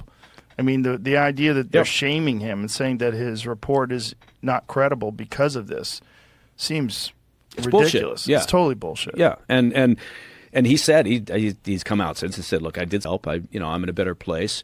And he was happy that people were talking about it. They should be talking about Yes. it. Look, we lose a shocking number of veterans to suicide, Yes. right? And it's disgusting that we don't, that the government doesn't work harder at this, right? And Right. spend more effort. I know a couple of people who do amazingly good work at the VA in terms of counselors, right? They're not managers, they're not executives. They work with the veterans every day, right? And it's incredible what they do. But overall, as a government, our assistance, right, to veterans. I mean, you look at the number of homeless it's pathetic. And so when he talks about it, it's good that he's talking about it, right? I think that transparency helps, and he clearly views it that way too. And he said, look, I don't have any problem with discussing it, but we should be concerned by the fact that somehow his medical records were put out there. And then, some people will look at that and go, well, is that the government's effort to discredit him? Or is that somebody's effort to discredit him? I don't know why anybody else why would you do that?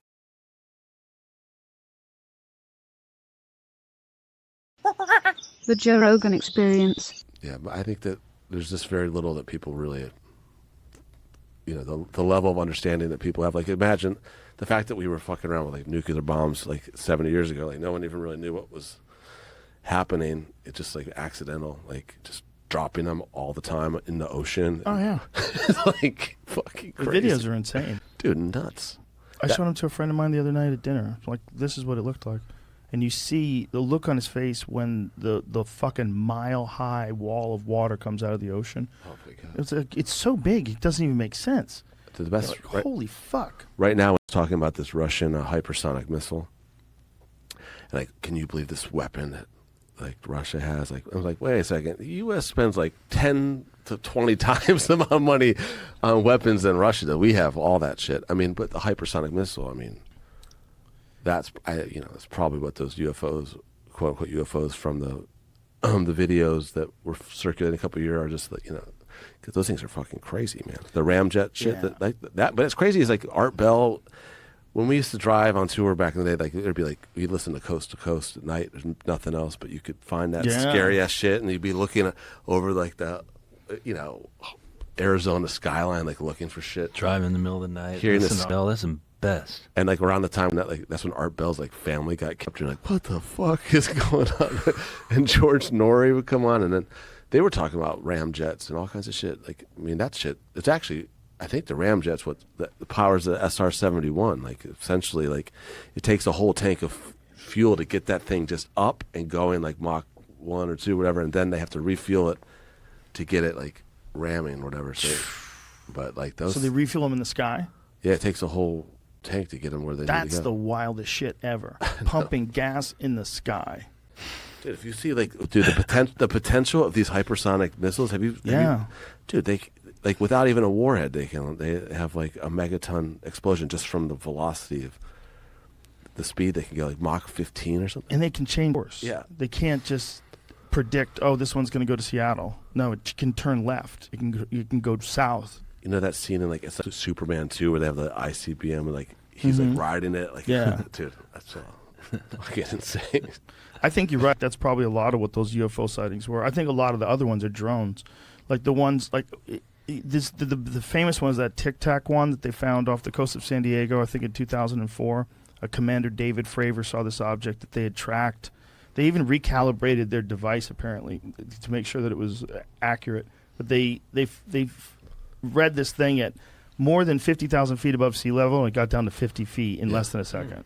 Yeah. And they don't know what it is, and they followed it around with their jets. And then the people on the Nimitz said, yeah, we've been seeing these for a couple weeks. These like super credible naval pilots, guys who really understand like what's possible and not possible.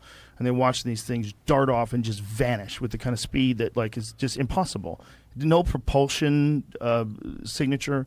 It doesn't like show that like anything's coming out the back like a normal jet. It just looks like a Tic Tac, and it goes at an impossible speed. Like, what the fuck is that? That might be a drone. It might be some crazy fucking drone that they've been working on for decades, just not telling us about. Oh, for when I saw the Pentagon was talking about UFOs, and they were talking about things from alien worlds, I'm like, yeah, really? Or maybe you guys have been making some cool fucking shit, and you don't want everybody to know. And you're like, oh yeah, it's not us. We don't have any hypersonic fucking UFO-looking Tic Tacs. Back to Phil Hartman when he does the unfrozen caveman lawyer. He's like, I'm not familiar with your modern ways, this legal system, but I do know my client's entitled to $3.5 million in punitive damages.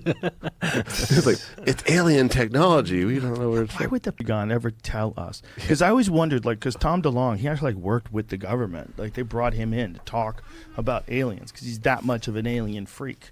And I think they thought that would like help, you know. Dude, he told me he was like, they're cloaked. They're all above us. They're cloaked, and they're scanning. And honestly, what he was describing was like satellites tapping into all of our phones and listening to everything we do, which is, I think, actually happening. Yeah, but they don't even satellites to do that. No, they get right into the system. They can listen to everything you say.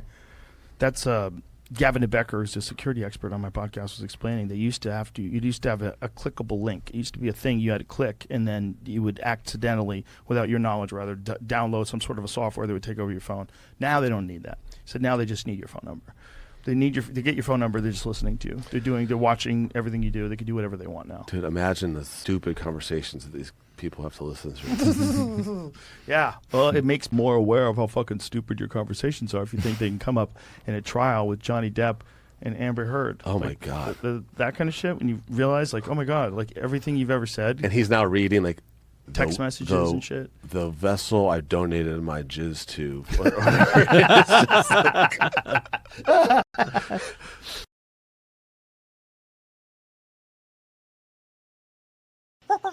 The Joe Rogan Experience. When did you get interested in the subject of UFOs?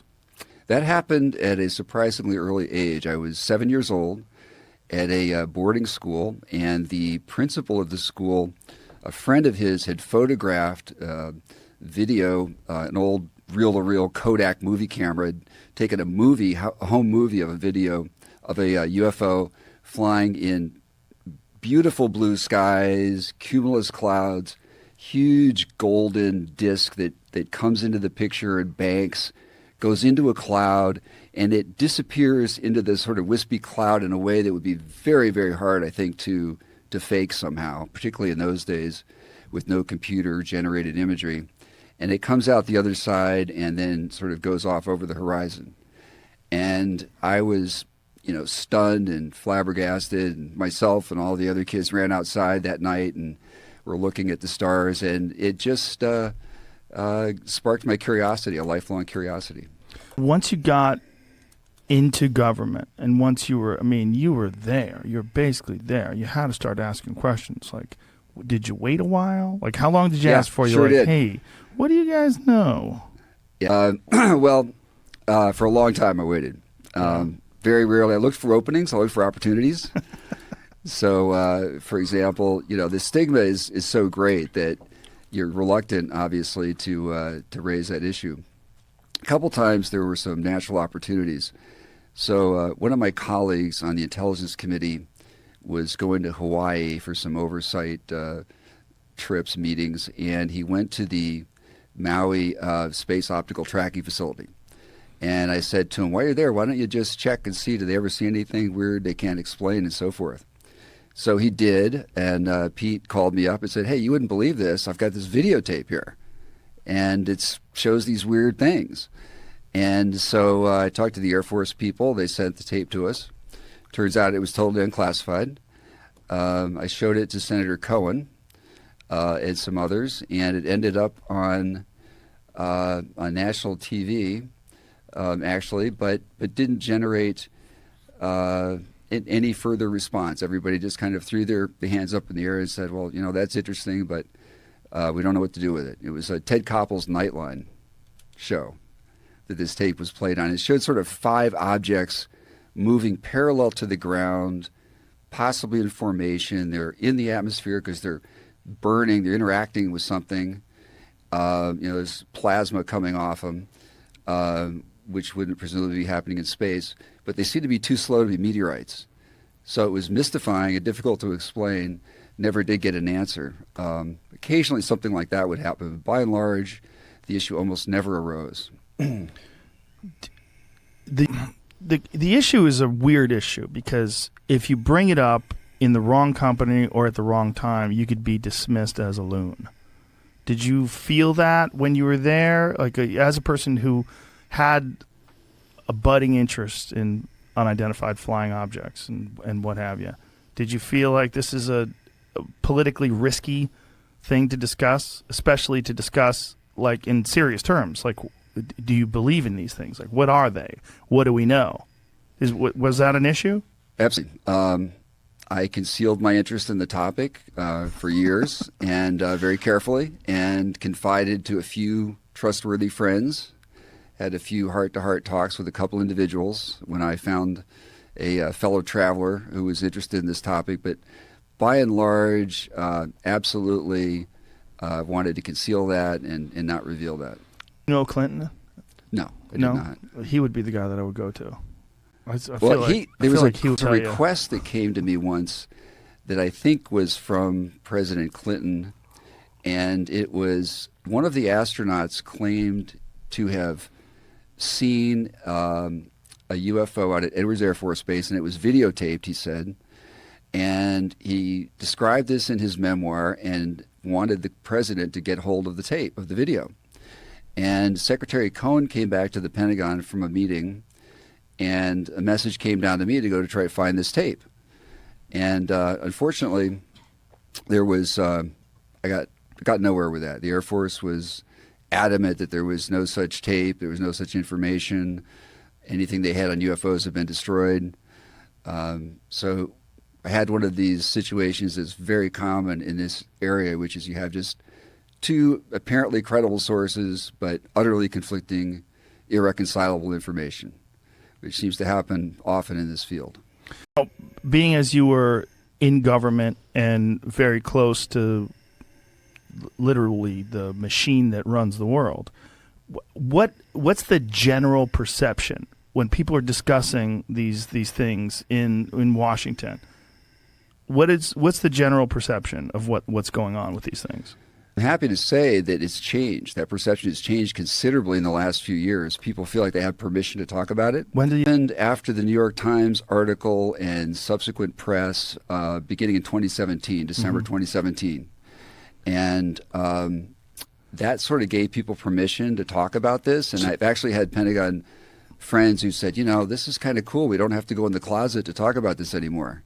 What do you kept it in the closet before? Like, when did the stigma start? And do you think this was like intentionally sort of set up this way? It was. It was the Robertson Panel Commission, 1953, and they concluded during those Cold War days that this was a potential threat to national security because UFO reports might overwhelm our air defense and communication system, and that the Soviets might spook the public and somehow manipulate this issue. So they actually advocated in writing that this issue be debunked and discredited, and the government went ahead and did so extremely succsually, unfortunately. And this started with the Project Blue Book, correct? Correct. It was during that era. So what was the gentleman's name that was running Project Blue Book again? Well, there were the astronomer, Alan Hynek. Hynek. Yeah. And Hynek went on to become a believer. So he started debunking and was told, essentially, the way he reported it was that he was told to kind of debunk every single case. Everything he could find, whether it was swamp gas or, ball lightning, find some way to explain this away. But then once he left Project Blue Book, he started openly discussing these cases, and he started discussing his own belief. Correct. And he felt badly burned as well because he was trying to carry out his mandate that the Air Force had given him. As you may recall, in one instance, he went to Michigan and famously declared that the people of Michigan were misconstruing swamp gas for flying objects. Yeah. And so Gerald Ford, who was representing that district, got incensed, as did the local population, and Congress took a fleeting interest in the topic. And Dr. Hynek was very embarrassed, and understandably so. It was really quite insulting to these people who had very clear sightings of these objects. So he did eventually change his view publicly and was very critical of Project Blue Book. Catch new episodes of The Joe Experience for free only on Spotify. Watch back catalog JRE videos on Spotify, including clips. Easily, seamlessly switch between video and audio experience. On Spotify, you can listen to the JRE in the background while using other apps and can download episodes to save on data cost, all for free. Spotify is absolutely free. You don't have to have a premium account to watch new JRE episodes. You just need to search for the JRE on your Spotify app. Go to Spotify now to get this full episode of The Joe Rogan Experience. The Joe Rogan Experience. Scary part, Didn't you tell me those UFOs That's that they what we're found? saying. They were actually drones, Russian and China drones, they think. Do you know when I think you Which ones? posted The David for ones that they found in fucking San Diego that went from like 60 feet above the water to Drone, son. 60,000. Drone. No. They're saying the Russian, Asian drone. They don't even know what the propulsion system of these things Well, that's what the is. government. Fuckers, you coming after us for this bullshit? You guys are doing the same shit. If that is a drone that Commander Fravor saw, that's off the coast of San Diego, where they scrambled to go meet this thing, it was hovering over the water. It moved so fast they could barely track it. Chinese it drone. Violated all sorts of laws Aliens. of propulsion and speed. No, well, not necessarily aliens. They It don't could know be a what drone. the fuck. It could be a They drone. don't know what the fuck it is. But here's the thing: the people that are at the front of the line of propulsion don't understand it. This is why it's confusing. The only way they'd be able to make this in secret. Scientists, the way they work is one scientist's paper influences the work of another scientist. They figure things out together. They're all in coordination. That's cool. Because they have to exchange information because one guy can't be the fucking guy who lives in the middle of the mountain that's a super genius like in Ex Machina who makes his own people and no one else is aware. Yes. In the real world, Also like those the Unabomber. scientists all work with a bunch of other scientists. Huge They projects. have to. Yeah, huge so there's not going to be a thing that just sneaks up on someone that's that monumental where it just gets built. And all of them were like, what the fuck? Yeah. But, Brian, am I going batshit crazy? They tell us it was That's drones. what they said. Yeah. Okay. Listen, Ray, that they don't understand. When's the last time you the flew a head drone? People, good point. But the people that understand propulsion know that there's got to be something that makes them go. There's no heat signature. Yeah, there's no nothing. there's It sounds no like a jet coming hologram. out of the You know back. when you have that red pointer and you they're play with your cat? tracing it. They're You know? tracing it on radar. Yeah, they don't They're know how it's tracing it on moving. all these They don't know different. what's Maybe holograms have come up on radar. Weapon systems that they use to lock in on physical targets. The heat doesn't even come out. Yeah, it's crazy. And it moves on radar faster than they can. And they've got video of this thing. They What got this, did Elon Musk say? infrared video. Star Wars. I didn't talk to him about it. How dare I did. Now that you brought it up, I feel like I fucked up. Gedalia- Him. You know he knows. You're right. He probably has his own weirdo theater. Or he's probably like, got a actually, I have theory. one of those drones, Joe. It's probably him. And then It's probably brings it fun. here next That's time. what he does instead of sleeping. Yes. He has to pretend he's sleeping. Yes.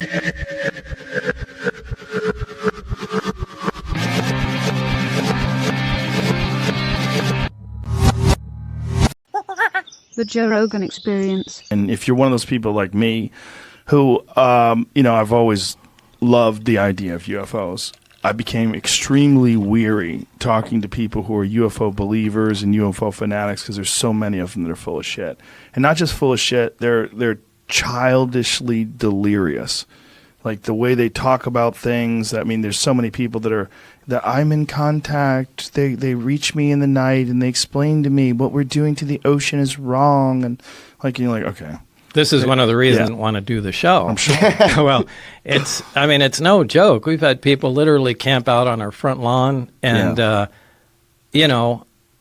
in some ways I can relate to some of these people. Maybe some of them did really have some kind of experience or saw something, and all their friends think they're crazy. But hey, now there's this guy I heard on the radio, and at least he knows I'm not full of shit, so I gotta talk to him. Right. And so most of the correspondence I get, or people trying to get a hold of me, going, Bob, you got to listen to me. I'm coming to talk to you. I'm driving from Oklahoma or whatever, but some of them are just fucking batshit crazy, and they're frightening. There's schizophrenics that are involved in the conspiracy world. So there's a lot of people that have real issues. Joe, it would be a disservice to your audience to not say that we have to look at what's going on now and understand. I've heard on your show a bunch of stuff about what's going on now, and to not really understand what's going on now, you can't see Bob's story in the correct light after 30 years. And at some point we should just touch upon that.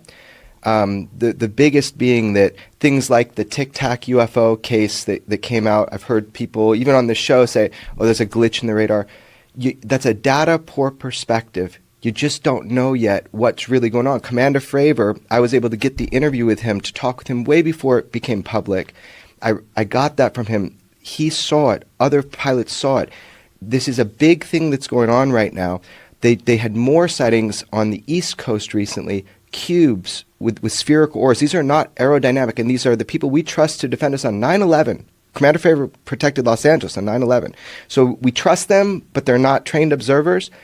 Radar, individuals see these things, and the big one, just to throw down so we can consider a story a little differently, there's more depth to it. The big one is the United States government has admitted that they have been continuously studying the UFO phenomenon. That program was called ATIP, was called OSAP. That's the mother program. George Knapp got that out. They announced through the New York Times about ATIP, but OSAP, these acronyms, OSAP, Advanced Aerospace Weapon Systems Applications Program. Who cares?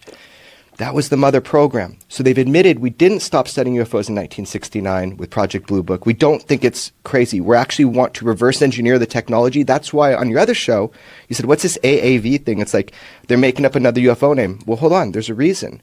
Because in the documents, the DIA documents that George Knapp released, that everybody said was fake till now they know is real, they call them AAVs, which is Advanced Aerospace Vehicles. People are getting the acronyms wrong. So the reason for the terminology change is so that we can mimic what we're reading in the DIA documents. People can look for that now. So they changed the names to get people away from UFO or UAP, even like Hillary Clinton said on air, right? So what are you talking about? Hillary Clinton said. Hillary Clinton informed the public on Jimmy Kimmel, oh, Jimmy, we don't call them UFOs anymore. We call them UAPs, unidentified aerial phenomenon. Right, so she kind of was giving. The Clintons are very into the UFO topic. Senator Reid, he's done a lot for the subject, the study of it. Right, so she informed the public so they could look for the right term. So these terms are important because the DIA in those documents, they've been calling them AAVs for quite some time now. And they changed the name to anomalous.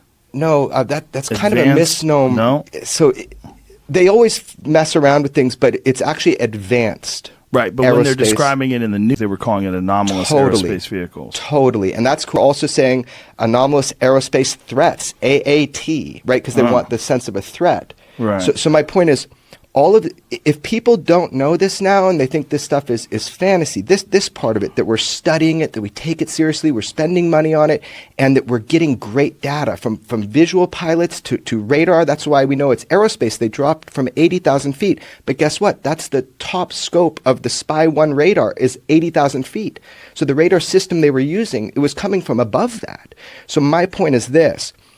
If you don't understand that this is happening, you're just behind the curve because you don't have the information because of the stigma that you're talking about. I saw you get totally upset with the UFO topic. I met you first when you were totally upset with the UFO topic. It's the people. When you're doing your pull this microphone. I'm sorry, man. When you're doing your show, the Joe Rogan Questions Everything. I could see how frustrating it is. Trust me, I have been frustrated to hell. Luckily, my mentor is George Knapp, and he's taught me the pitfalls as I went through it. My whole point in this rant right here is just that we have to now look at Bob's story, but knowing the facts, not someone saying it's a bird, it's a plane, it's a glitch. They're not. And so if you don't know that, you just don't have the information yet. Well, not just that in the facts as we know them in 2019, not in 1988. Absolutely.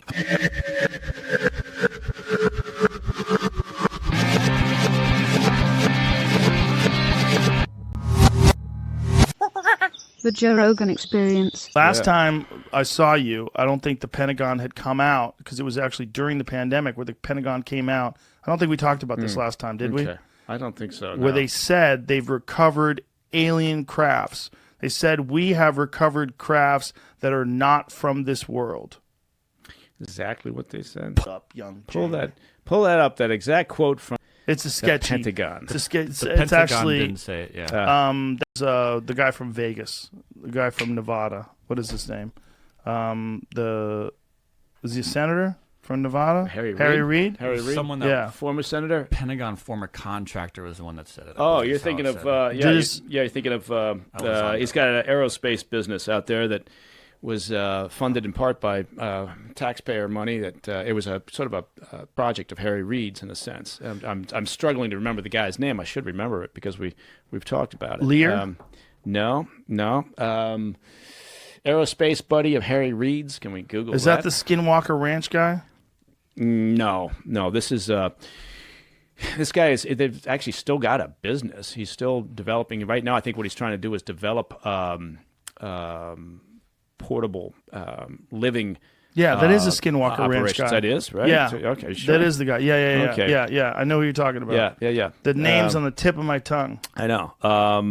But if he's the one who said it, then it doesn't come from the government. They the ATIP, which is that Advanced Aeronautical Threat Identification Program. Mm-hmm. I mean, I think the most interesting thing that the government has come out and said is that yes, we did have an operation within the Pentagon, an office within the Pentagon. That was there to identify unidentified threats. Mm-hmm. Right. So we get something up in the air and we can't identify it. It's like the Tic Tac sightings by David Fravor. Yeah. And those guys. So David Fravor, for anybody who's in this, please listen to him on the Lex Friedman podcast, because I had him on, but I had him on with Jeremy Corbell, who's the documentarian behind that Bob Lazar movie, and by himself, Fravor and Lex, they get deep into the technical specifications of their aircraft and why he believes that no known aircraft could have ever operated the way it is, and also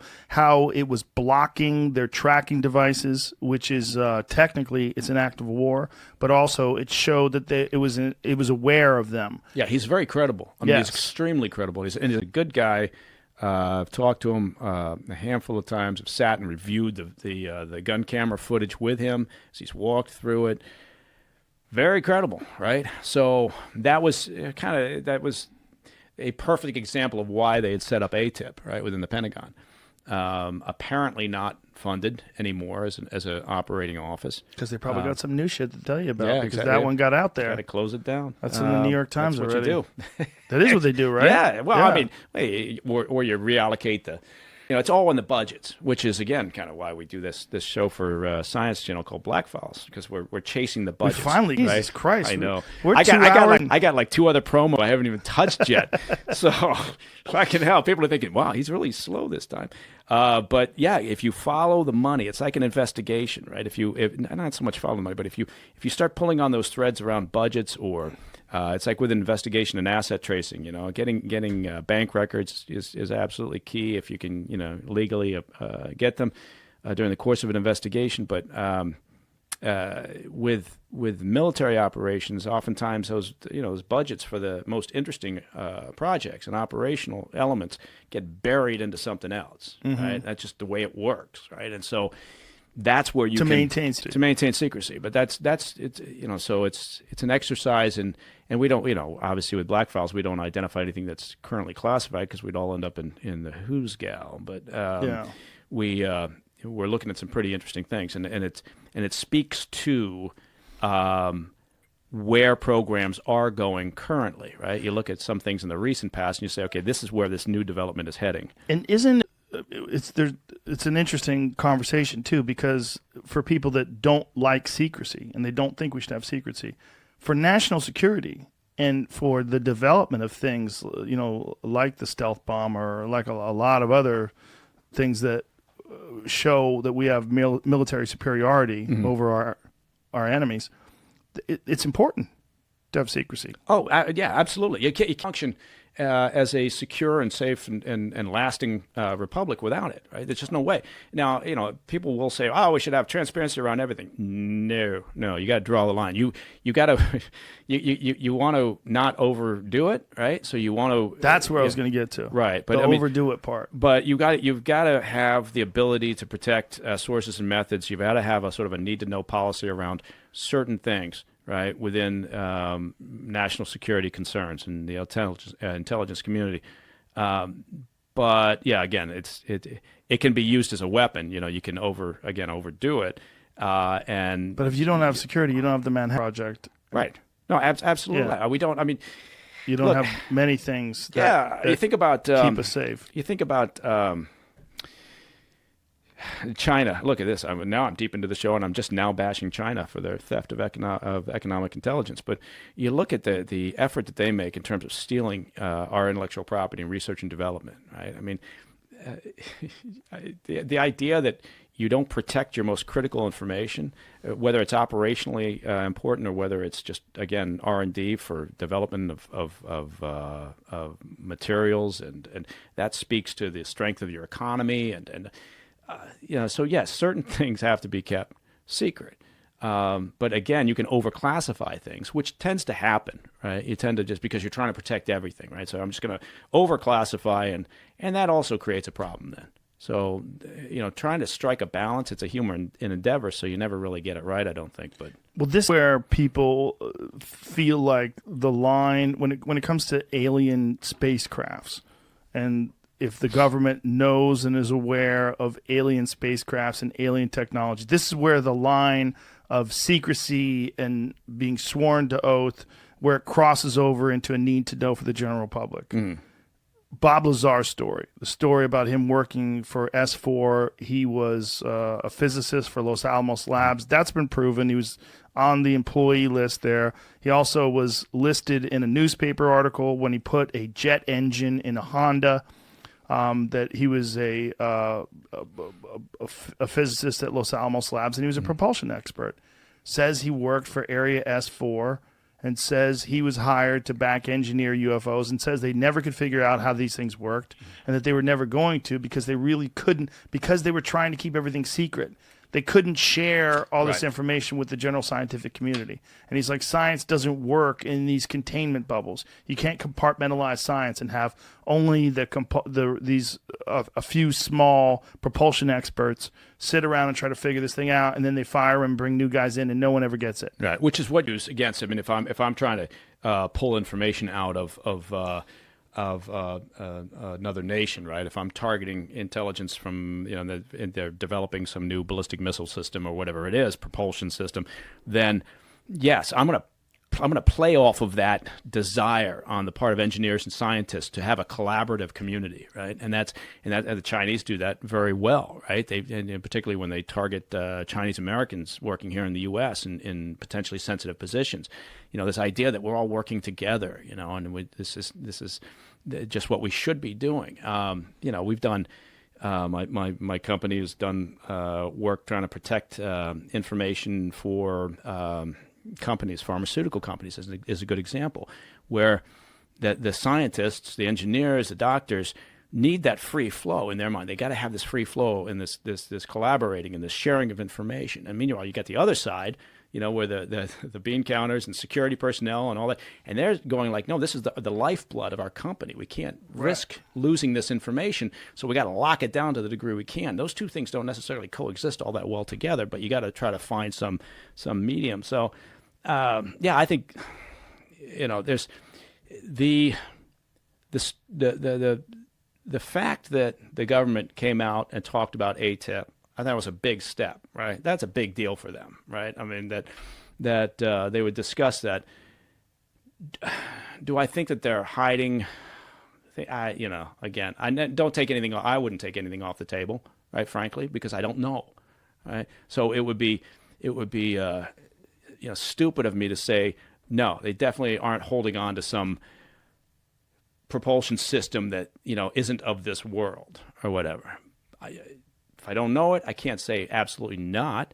But Wouldn't you want to know, though? Oh, sure. Yeah. But I mean, what do you do? I mean, grease a few palms. Is that it? Yeah. Get in there. Yeah. I want to see it. Yeah, I guess do that. I'd let the girl know right now. Listen. Yeah. I'll say a lot of shit that's not true. Just get me to the UFOs. Show me the UFOs, and I'll lie. Oh God! No, we're doing. It is. It's not true. Yeah, I'm lying. Now, don't tell me. No. I'm lying. Yeah. Because if you tell me, I'm telling everybody. He's telling everybody. Yeah. It's a lie. Look, they know. Sure, they know that. They know that. They're writing it down right now. Whatever happens. But it's too bad. Episodes of the Joe Rogan Experience are now free on Spotify. That's right. They're free. From September 1st to December 1st, they're going to be available everywhere. But after December 1st, they will only be available on Spotify, but they will be free. That includes the video. The video will also be there. It'll also be free. That's all we're asking. Just go download Spotify. Much love. Bye-bye.